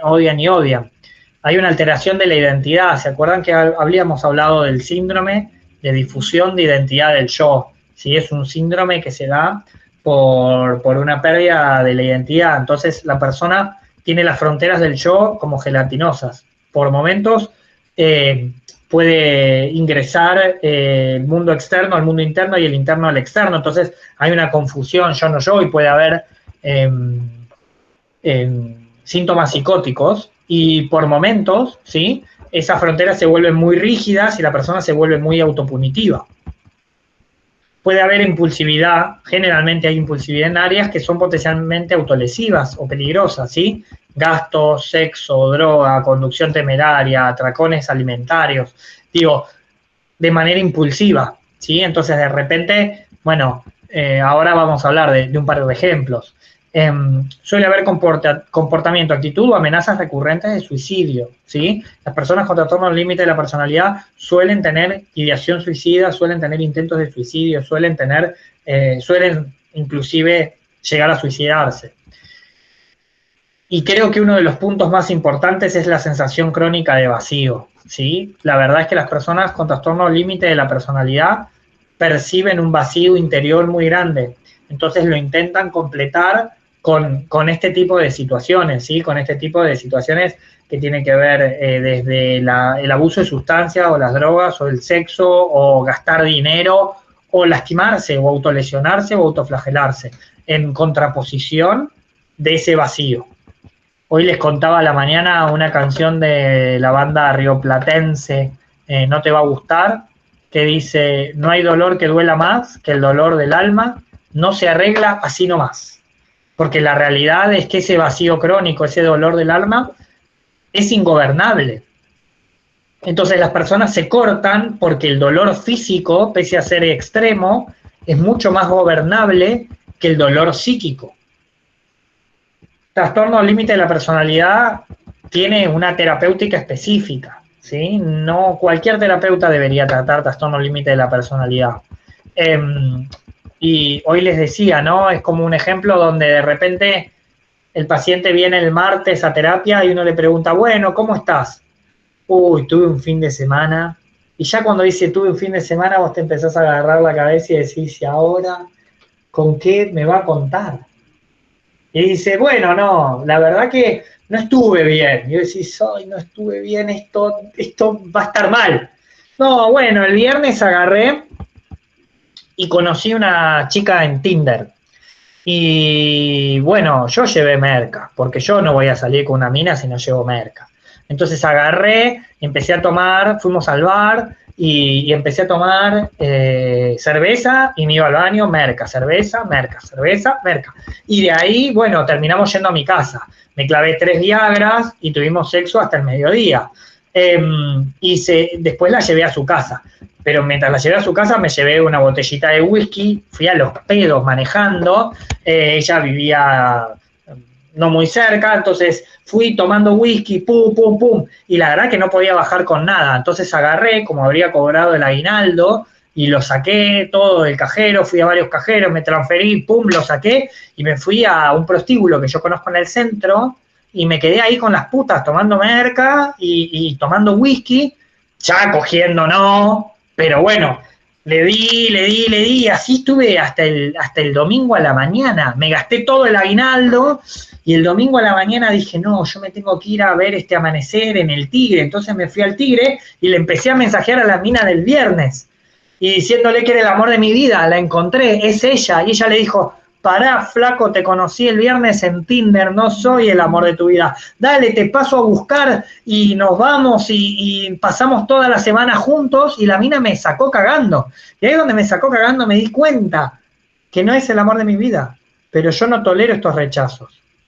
Entonces llegué a mi casa, ya vamos 2 días, ¿no? Sin dormir, llegué a mi casa y agarré y un cuchillo y me empecé a hacer cortecitos chiquitos, cortecitos más grandes, y cada vez más grandes, y me iba cortando porque el dolor que sentía, porque ella me había rechazado, porque yo creí que era el amor de mi vida y no lo era, y me fui a dormir así todo ensangrentado, me quedé dormido en realidad, domingo a la noche, y me levanté el martes a la mañana. Y cuando me levanté, martes a la mañana, dije, no puedo creer todo lo que me pasó, la cama llena de sangre, miré las sábanas, hasta me había cagado encima, perdón que te lo diga así, pero hasta me había cagado encima, y nada, agarré, me bañé, pasé por el automac, y bueno, y acá vine a terapia. Y vos decís, ¿por dónde empiezo con este pibe? Tranqui, un fin de tranca para salir de la cuarentena. ¿Por dónde empiezo con este pibe? ¿Por dónde empiezo? Primero, por suerte, se había bañado, ya estamos un poco mejor, pero fíjense cómo en un fin de semana desplegó todo la ansiedad de separación, el vacío, el abuso de sustancias, el desenfreno. Se gastó todo el aguinaldo, se lo gastó enterito ese sábado. Tenía que pagar la facultad, no pudo nada. ¿Me siguen hasta acá? Pero esto, o sea, ponele, aparte del nivel de creatividad que tenés o de experiencia de escuchar estas cosas, digo, es grave, o sea, en esta situación me parece que no sería como veníamos hablando de que, bueno, se puede vivir, o sea, así se puede haber matado de todos esos excesos todos juntos. Si se le dan aleatoriamente que todos juntos, ya está muerto. No, no está muerto, pero la realidad, Flor, está bueno. Tiene un nivel de resistencia impresionante a todo sí, juntos. está bueno lo que decís, Flor, porque en realidad hay 2 o 3 cosas. Primero, es grave, es gravísimo. ¿Sí? Los trastornos límite de personalidad son gravísimos. Por suerte se tratan, se intenta que estén un poco más compensados, pero a veces se descompensan. Y cuando se descompensan... Claro, digo, sí. Lo comparo con la pregunta anterior, como que en esta situación que había tenido, como que esta situación sí sería como algo que es necesario internar. O sea, te altera. Le faltó que lo ayude a conducir Chano y cartón lleno. Tenía todo. No, pero es como que sí, esto sí te cambia, te altera la vida, como que no podés seguir normal con esta situación. No es que vos estoy un poco desconfiado. Claro. Porque está descompensado. Yo siempre les digo, hace muchos años, me acuerdo en esta misma materia, una alumna que tenía trastorno límite de la personalidad y estaba cursando perfectamente. Se acercó a la primera clase y me dijo, Nico, yo tengo trastorno límite de personalidad, quiero saber qué pensás de esto. Y le dije, mira, 2 cosas. Te vas a sentir probablemente mal en algunas clases, entonces llévalo a tu terapia todas las veces que lo necesitas. ¿Estás haciendo terapia? Sí. ¿Estás haciendo terapia específica para trastorno límite? Sí. Llévalo a tu terapia todas las veces que lo necesites porque probablemente te sientas que en algún punto estamos hablando de vos. Segundo, tenés prohibido exponerte, no lo cuentes. Y cuando veamos trastorno límite de la personalidad, podés absolutamente con total confianza irte de la clase o no estar en la clase. Yo te voy a avisar una clase antes, no hace falta que estés. Pero si vas a estar, no vas a poder contarlo. ¿Por qué?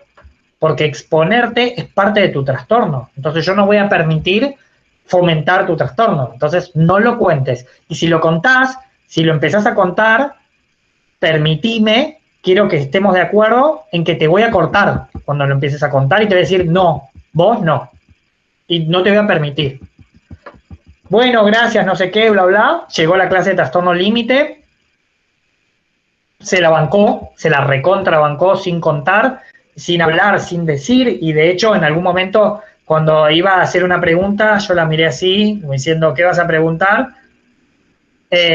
Y me dijo, no, querría preguntar esto, preguntó una boludez, recontra tangencial, pertinente, pero no, nada que ver con ella. Terminó la clase, le dije, ¿cómo te sentiste?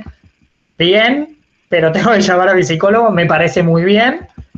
Y cuando terminó la cursada me dijo, yo te quiero agradecer porque la verdad que para mí fue reparador.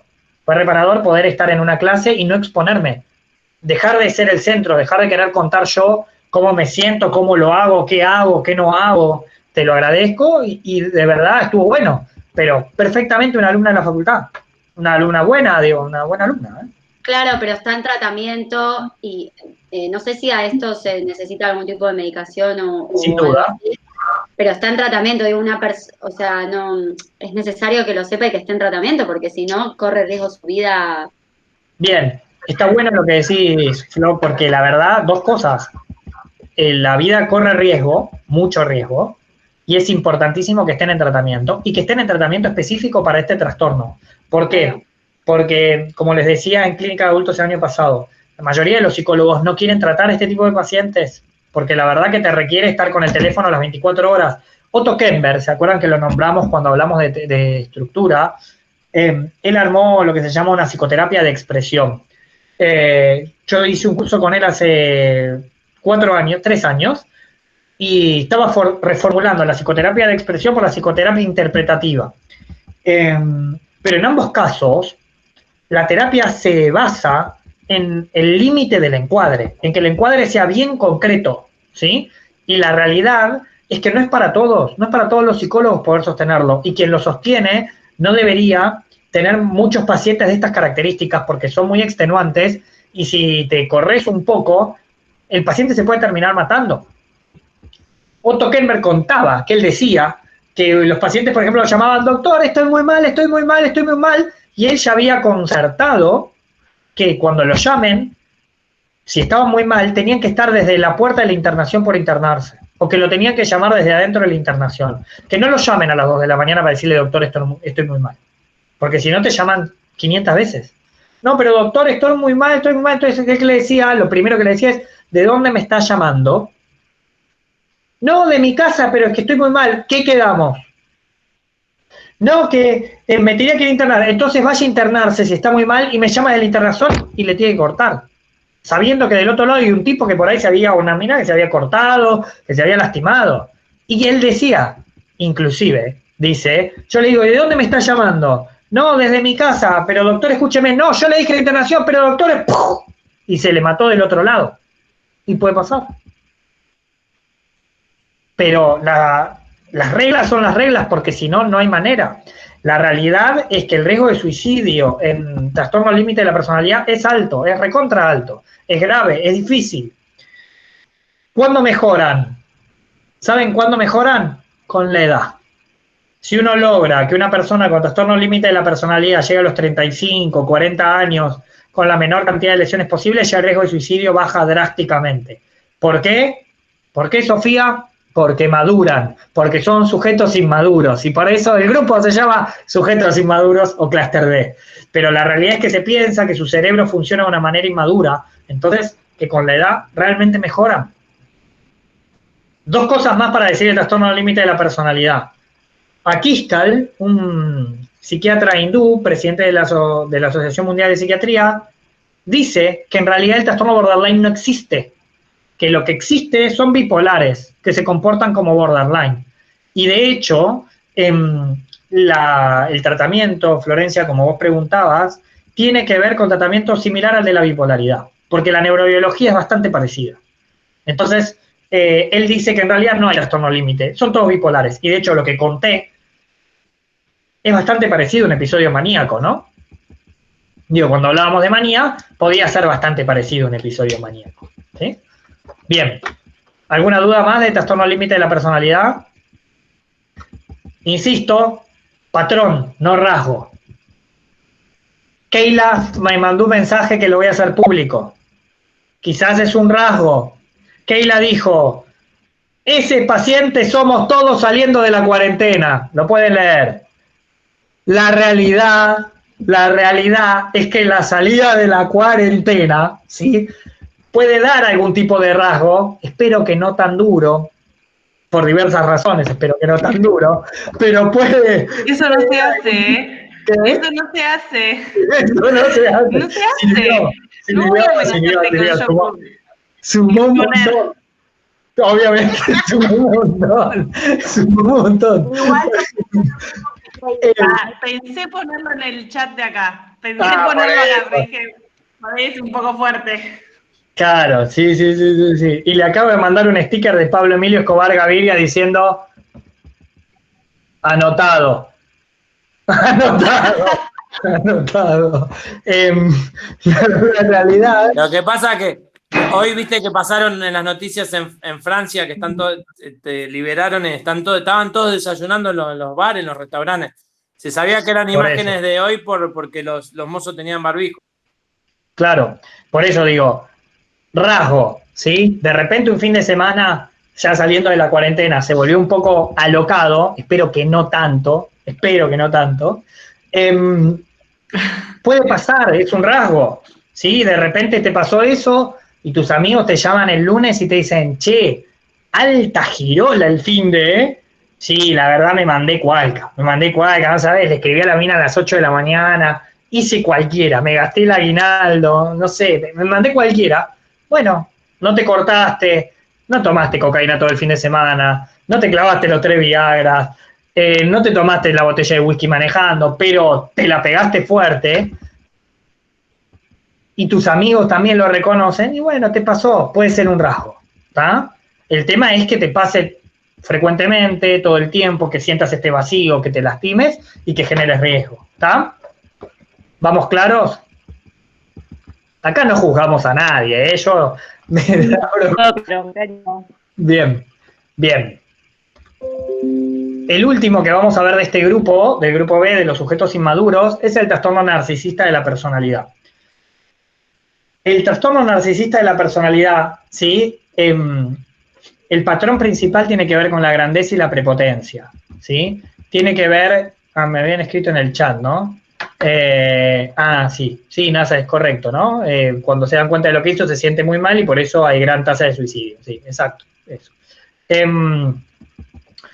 Vuelvo al narcisista. Hay un patrón de grandeza, prepotencia y necesidad de admiración, ¿sí? Y falta de empatía. Cree que es especial, cree que es único, ¿sí?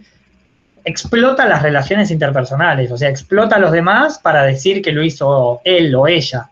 Con frecuencia también envidia y muestra comportamientos de superioridad. Lo que importa acá, digo, esto, Freud también habló de narcisismo, ¿sí? Y de hecho habló de narcisismo primario en la infancia y narcisismo secundario ya en la adultez como patológico. Esto alude al mito de Narciso, ¿no? Ustedes saben que el mito de Narciso era alguien que queda enamorado de su propia imagen mirándose en un reflejo de un lago, perdón. Y enamorado de su propia imagen, con tal de querer abrazarse a sí mismo, se termina tirando y se ahoga, ¿sí? Muere entrampado por su necesidad de abrazar su propia imagen. Entonces, apunta a eso, ¿no? A una cuestión de grandeza sobre sí mismo, pero sobre todo a la falta de empatía y de explotación del resto de las relaciones sociales, ¿sí? Explota a las relaciones interpersonales. Entonces, todos hicieron un trabajo en grupo y él lo presenta y dice que lo hizo solo. Y todos lo están mirando como diciendo, pero si esta idea la venimos elaborando hace una semana todos juntos. No, es que tuve una idea espectacular y la cuenta así, ¿sí? Vuelvo a decir, algún rasgo de narcisismo podemos tener, porque a veces también pasa que si no uno, hace trabajos y termina regalando todo lo que hace y nunca valora lo propio, lo que hizo. Entonces, por ahí algún rasgo de narcisismo puede ser funcional, ¿no? Y decir, bueno, es importante también darse cuenta de que a veces las cosas las hizo bien, ¿no? Pero el patrón implica que siempre termina siendo el protagonista de las situaciones en desmedro del resto. ¿Está? ¿Hasta acá claros? Sí, ¿puedo hacer una pregunta rápida? Sí.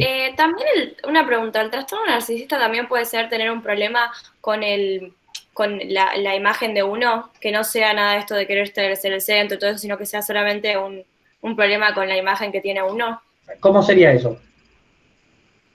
Bueno, para ya que exponemos, que antes, Sofi contó algo de ella, como poner yo, tengo como un problema de autoestima, no yo qué sé, y mi psicólogo un día, como tengo esta materia, le pregunté qué pensaba y me dijo que el trastorno narcisista también puede ser cuando tenés un problema solamente con tu imagen del cuerpo, como que no te ves exactamente como te ve el resto y como que te ves inferior, no sé cómo explicarte, pero yo con todo lo que estamos viendo nunca pensé que era así, entonces no sé si me dijo cualquier cosa, no sé.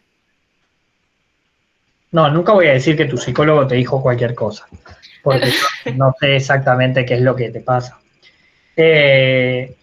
No, a ver, muchas veces la reacción a la baja autoestima es el narcisismo.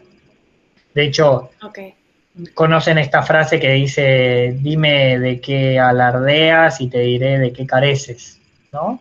Si alguien dice, no, porque yo soy lo más, yo soy lo más, yo soy lo más, evidentemente en algún lugar realmente se siente lo menos, porque si no, ¿para qué lo dice tanto?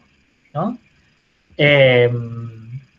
Y por supuesto, no voy a decir que tu psicólogo dijo cualquier cosa, por ahí se refirió a eso, no sé específicamente, NASA, en tu caso. No, es que no se refirió a eso. Creo que lejos estás, muy lejos. No, por eso, es que no se refirió a eso. Es otra discusión que, no sé, no nada que ver, No, ya sé, pero no se refirió a eso, todo lo contrario, hasta me dijo como que yo nunca digo que soy lo mejor en nada de todo eso, sino que todo lo contrario, más que nada físicamente, entonces me dijo eso, pero no sé si se habrá confundido, no sé, porque no me suena a nada de lo que estudiamos de narcisista, lo que él me explicó que era. A ver, el narcisismo también se puede expresar como una transformación en lo contrario, ¿no? Como soy tan yo, lo mismo.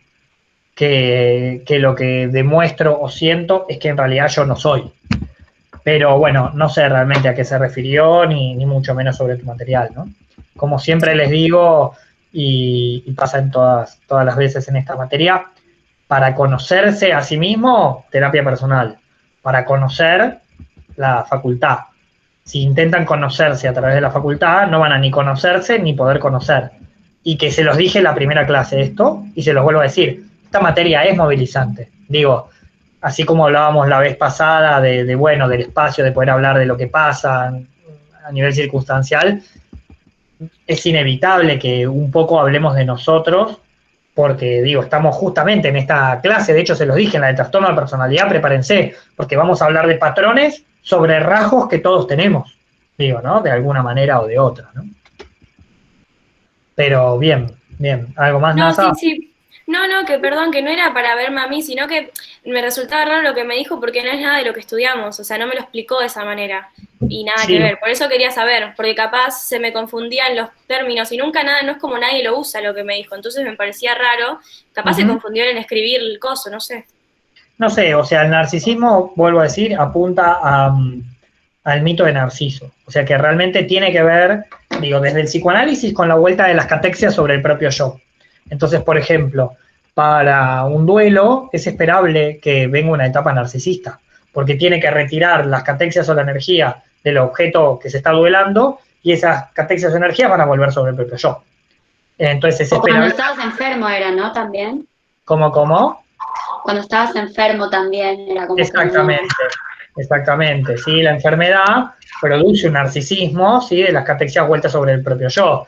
El tema es que en la enfermedad, a diferencia en el duelo, también esas catexias pueden ser positivas como pueden ser negativas, ¿no? Porque también la enfermedad, así como el dolor de muela, hace que uno no pueda ver nada, porque estás todo el tiempo pensando en el dolor de muela, hay ciertas enfermedades que esas catexias sobre el propio yo te ubican en un lugar de protagonista y termina generando un beneficio secundario de la enfermedad. Entonces eso perpetúa la enfermedad, pero bueno, es más complejo todavía, ¿no?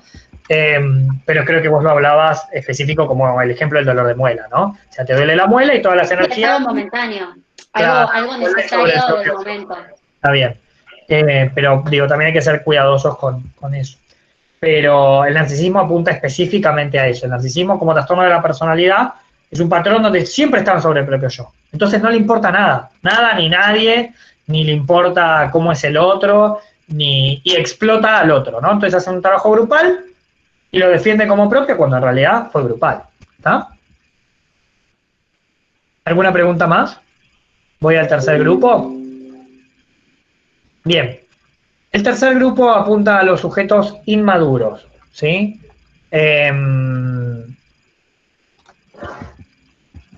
Temerosos. Los sujetos temerosos. Decíamos que era temeroso sobre...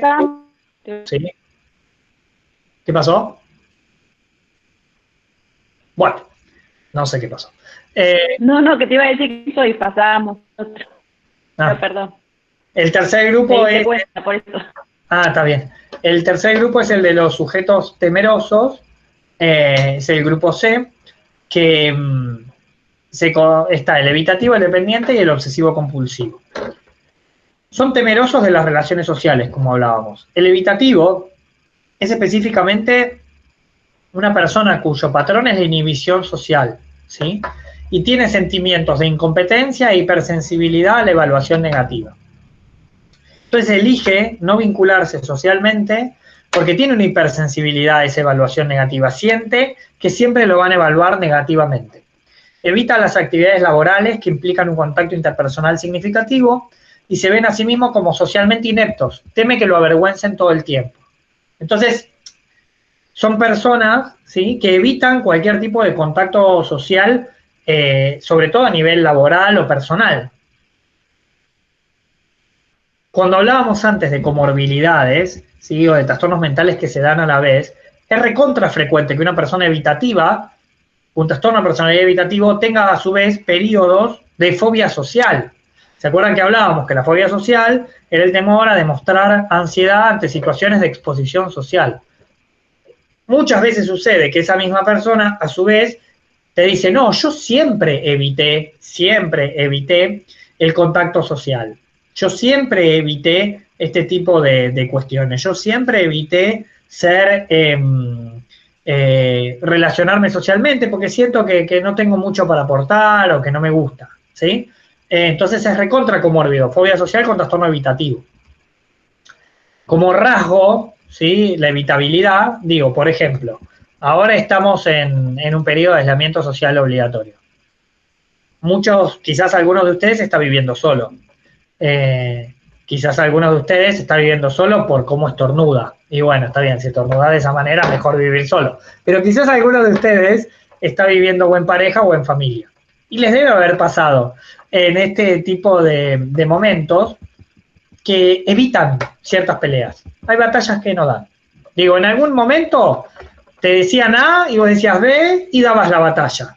Pero ahora hay batallas que ya no las das, ¿no? Decís, no las doy. Evito el conflicto. ¿Por qué?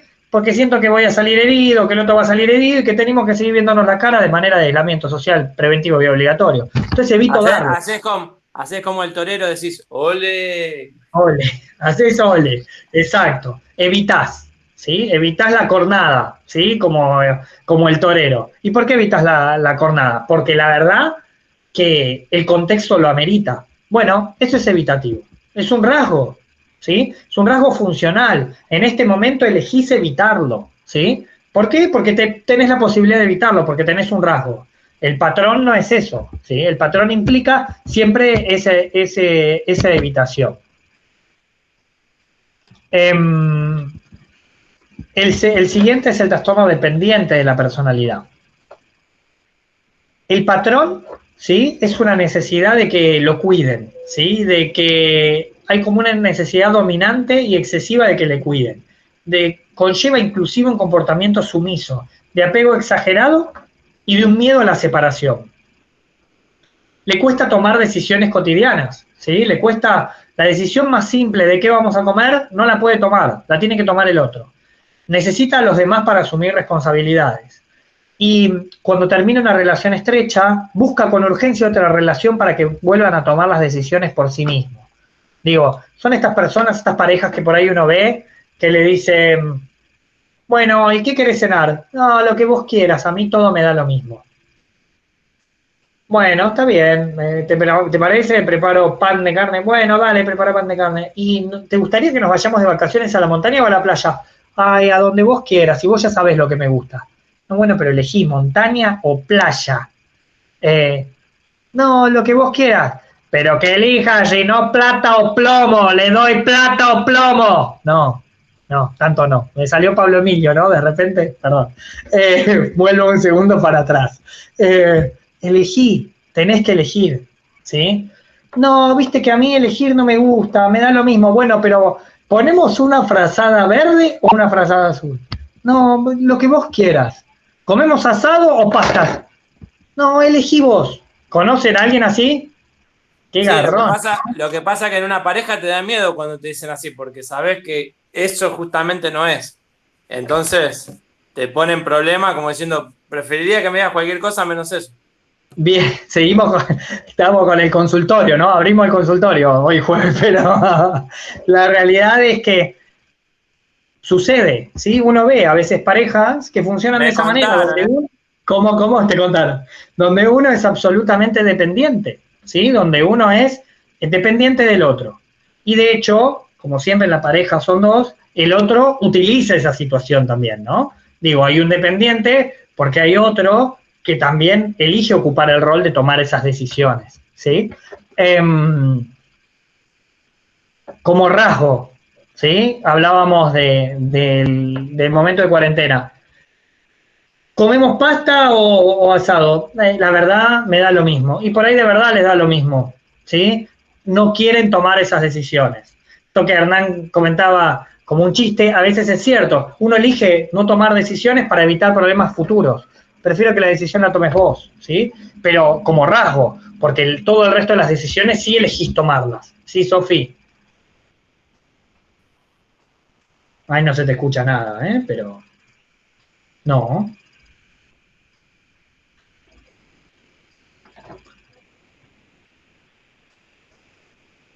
Por ahí lo fue a buscar al novio para que pregunte él. Ahora sí. No se te escucha, no, tampoco.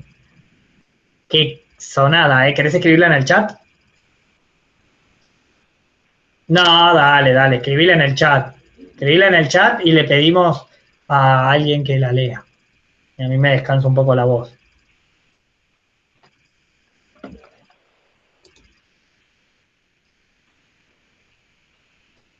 Profe, te quiero felicitar de paso, pero no por obsecuente, sino porque la verdad que esta clase son como 3 clases en una. Es larga, ¿eh? Sí, para que termine saliendo Pablo Escobar, imagínate. Hace mucho que no salga.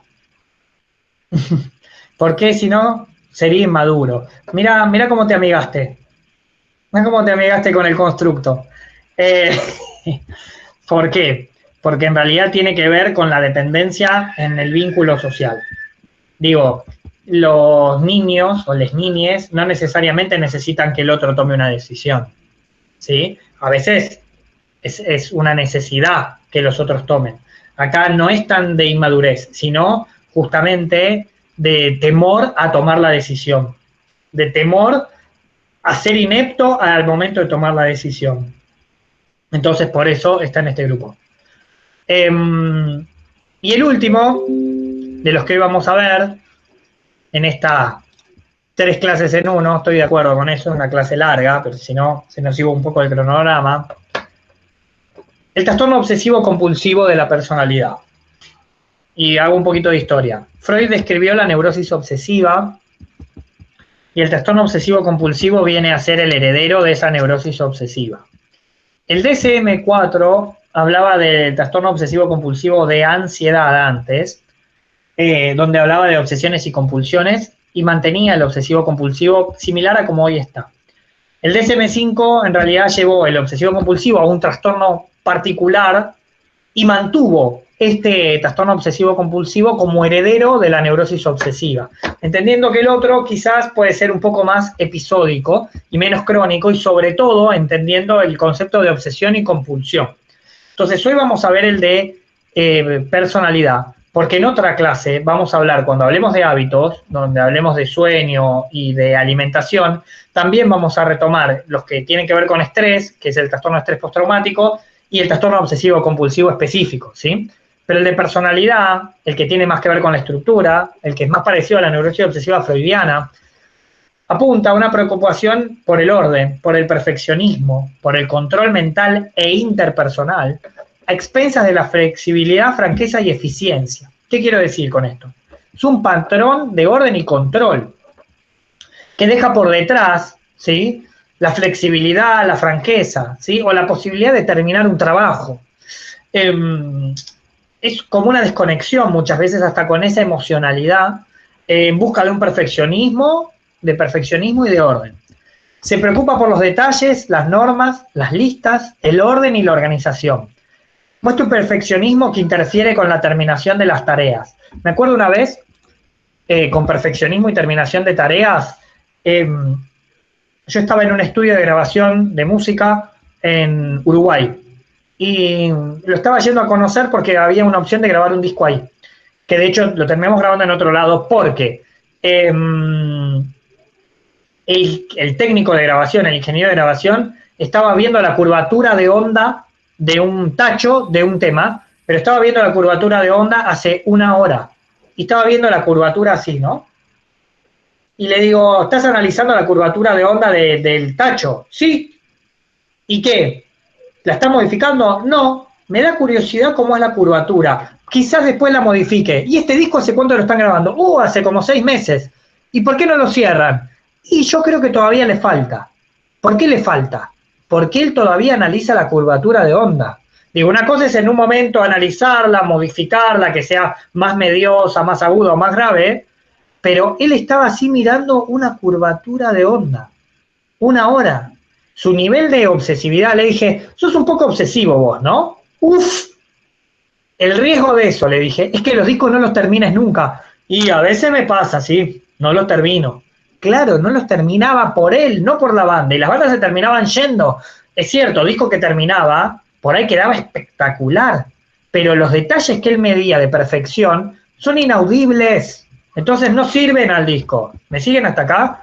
Entonces, este nivel de perfeccionismo interfiere específicamente en la terminación de la tarea, ¿sí? Es incapaz de deshacerse de objetos inútiles. Está poco dispuesto a delegar tareas o cuando las quiere o cuando las delega es para que lo hagan tal cual como él las haría. No para que, digo, bueno, vos haces esto, yo lo otro, lo demás allá, y que cada uno lo haga lo mejor posible o da directivas. No, o es igual a como él lo haría, o no hay manera. Suelen ser avaros hacia sí mismo y hacia los demás, por eso retomo lo de la neurosis obsesiva de Freud, ¿no? Digo, fijaciones en la fase anal retentiva, etcétera, etcétera, y es demasiado inflexible en materia de moralidad, ética o valores, ¿sí? Son demasiado inflexibles en cuestiones que tienen que ver con la moral, ¿sí? Con los valores, son como muy rígidos, ¿sí? Esto como patrón, como rasgo. Y la verdad que para sostener una carrera universitaria, algún rasgo obsesivo tenés que tener. Digo, si no es muy difícil, requiere un orden, ¿no? De, bueno, me hago una lista de los textos a leer, me ordeno las prioridades, por ejemplo, digo, bueno, psicopato, prioridad 1, tal, prioridad 2, tal, prioridad 3, digo, bueno, requiere un orden, ¿sí? ¿Viste la serie de Big Bang Theory? Sí. Que son todos científicos, pero tienen cada cosa que... Y sí, se ve ciertos rasgos, ¿no? O sea, la realidad es que es necesario ciertos rasgos de orden para la vida que llevamos quizás, para preparar la clase. Y sí, yo tengo que prepararles el PowerPoint antes, no es lo mismo que dé desordenado los 10 trastornos, por más que dé los 10 trastornos, que implica el trastorno de personalidad, digo, no es lo mismo, ¿sí? Tiene un orden. Ahora, distinto es si, bueno, voy al súper, está bien, preparo una lista. Quiero escuchar música en Spotify, nunca dejo que venga lo que viene, armo mi propia playlist, siempre. Y la ropa que me voy a poner, me armo un listado de los días de la semana. Todas las combinaciones, remera, pantalón, ropa interior, medias. Viste, profe, en algunos puntos yo conocí a una persona así, pero es obviamente un ejecutivo de la hostia, pero el tipo sabía cuando se cortaba la luz en la casa, a dónde tenía la remera verde, dónde tenía la roja, todo. Viste, antes cuando tenía, ahora tenemos el celular, pero antes... pero eso en algún punto está bueno, pero en otro punto te vuelve loco. El problema no es que el rasgo sea fuerte, el problema es llevarlo a todas las actividades, ¿no? Entonces, va a tomar, se quiere tomar un trago en su casa, y claro, la preparación de un trago requiere una lista, pero no, hoy es lunes, hoy gin no, hoy whisky, martes vino, miércoles cerveza, caviar siempre, ¿no? Digo, estamos en aislamiento, eso, no. Bueno, pero... uno que es así, se pesa tantos gramos, o sea, es obsesivo en muchas cosas, por ejemplo, el tema de la dieta, se pensa tantos gramos, tanto esto, tanto lo otro, va al gimnasio, aunque sea Navidad, trabajaba con mi papá en una época y los martes iba caminando, y si llovía, y él había dicho que los martes iba caminando al trabajo, iba con el paraguas caminando al trabajo, porque él tenía que ir caminando, y era... Se te volvió a cortar el audio. Venías bien. ¿Qué pasó? ¿Te quedaste viendo la onda del tacho? A ver si iba. Sí, te quedaste. ¿Qué pasó? Bueno, es interesante lo que decís. Fíjate cómo lo lleva al extremo en todas las actividades. Vuelvo a decir, moralidad, ética, inclusive, digo, Freud habla mucho sobre la sexualidad en la neurosis obsesiva, porque imagínense que la sexualidad implica un momento de pérdida de control del propio cuerpo, pérdida de control del cuerpo del otro, de uno encontrarse. Las personas con trastorno obsesivo compulsivo, la sexualidad también termina siendo aburrida y rutinaria porque no se permiten hacer algo que vaya por fuera del control, ¿no? Nico, señora. ¿Sufren con esto? Porque ponele, ahora me estoy acordando que conozco un chico, un amigo de la infancia, ahora lo veo pero muy de vez en cuando, que sé que, por ejemplo, él es también con el tema de la alimentación y con el tema de la gimnasia, me hizo acordar por lo que contó Sofi, y ponele, si tiene que ir a laburar a las 7 de la mañana, antes sí o sí tiene que hacer ejercicio, y es capaz de levantarse unas horas antes, comer, desayunar, volverse a dormir, como para después tener el tiempo para hacer la gimnasia, que hay que desayunar, como tú a las 11 comerse una banana, pero eso la pasa, o sea... ¿Cómo la pasa a esa persona con eso? No, la pasa mal. No cumple, la pasa mal, pero cumpliéndolo, ¿qué pasa? Son así, pero la pasan mal. ¿no? Sí, hay mucho autocastigo cuando veamos de obsesión y compulsión, cuando veamos TOC específico como cuadro, vamos a hablar, porque en el trastorno de personalidad la verdad que se vuelve recontra egosintónico, lamentablemente. Entonces dice, che, pero vámonos de viaje, disfrutemos de otra cosa. Bueno, pero ¿dónde vamos a ir? No, bueno, no sé, podemos irnos a las termas de Entre Ríos en Federación. Bueno, pero las termas de Entre Ríos en Federación tiene agua 37, 38, 39 y 40 grados, eso puede tener tantas bacterias, yo no sé si estoy seguro de que quiero hacer eso porque me va a dar otitis y porque voy a, ¿entendés? Es como todo requiere un nivel de cálculo, esto que contaba Sofía o esto que vos contás, y cuando veamos trastornos de alimentación vamos a hablar mucho más de estructura borderline o trastorno límite para el atracón de la bulimia y obsesión mucho más para la anorexia, del control de cuántas calorías quema, cuántas consume y de qué manera, ¿no? Lo vamos a hablar en ese momento también. Pero vuelvo a decir, como patrón es una cosa y como rasgo, digo, es lógico que algunos rasgos necesariamente por los estilos de vida que elegimos llevar, ¿no? Ustedes están estudiando, yo estoy ejerciendo como docente, digo, requiere cierto orden, ¿no? Y uno también se da cuenta, ¿no? De los rasgos de los otros, de ese sentido. ¿Alguna duda más? ¿No? Yo de esto no tengo otra duda de otra cosa, ¿puedo preguntarte? Sí, obvio. Que me pasó que estuve en una serie horrible, pero que me enganché, tiene 4 capítulos, la de Epstein. Sí. La de Jeffrey Epstein. No la empecé. Bueno, es re fuerte, pero bueno. Lo que me estuve preguntando cada capítulo es que, o sea, ¿qué un pedófilo o un violador o un abusador, qué es? ¿Un perverso, por ejemplo? Sí, o sea, claro. Es perversión, ok. Sí, claro. Sí, está considerado dentro de las parafilias. Para el DSM se lo considera parafilias, ¿sí? Pero estructuralmente son perversiones y si lo tuviéramos que diagnosticar como trastorno de personalidad sería un antisocial, ¿no? Entonces, digo, alguien que es un abusador o un pedófilo probablemente estaría diagnosticado como una parafilia, la pedofilia es una parafilia, y también con trastorno de personalidad antisocial seguramente, ¿sí? No quiero dejar de responder lo que me había preguntado Sofía con respecto a la distimia. La distimia no entra dentro de los trastornos de personalidad, creo que por 2 o 3 razones, pero no tengo por ahí la respuesta terminada. Lo primero es que entra dentro del estado de ánimo. ¿Por qué? Porque es más fluctuante, ¿sí?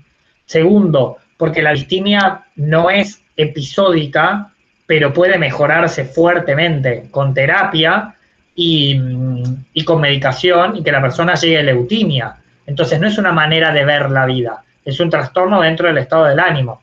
Y tercero, porque a veces la distimia, hay gente que es más distímica de toda la vida y que por ahí son peores respondedores a los tratamientos, más parecido quizás al trastorno evitativo o al trastorno dependiente de la personalidad, porque ya no hay tristeza, sino hay más una cuestión negativa de la vida, pero también hay distimia que sucede después de la depresión y eso con trastorno de personalidad no tendría nada que ver, ¿sí? Pero yo creo que pese a eso, creo que podría haber cierta comorbilidad, digo, las personas que son distímicas más de toda la vida, más parecido a alguien del clúster C, ¿sí? Del grupo C de trastornos de la personalidad. Entonces, sí, tiene distimia, pero también tiene algo de un trastorno de personalidad. ¿Está? Bien. ¿Alguna duda más? ¿No? Voy a detener aquí la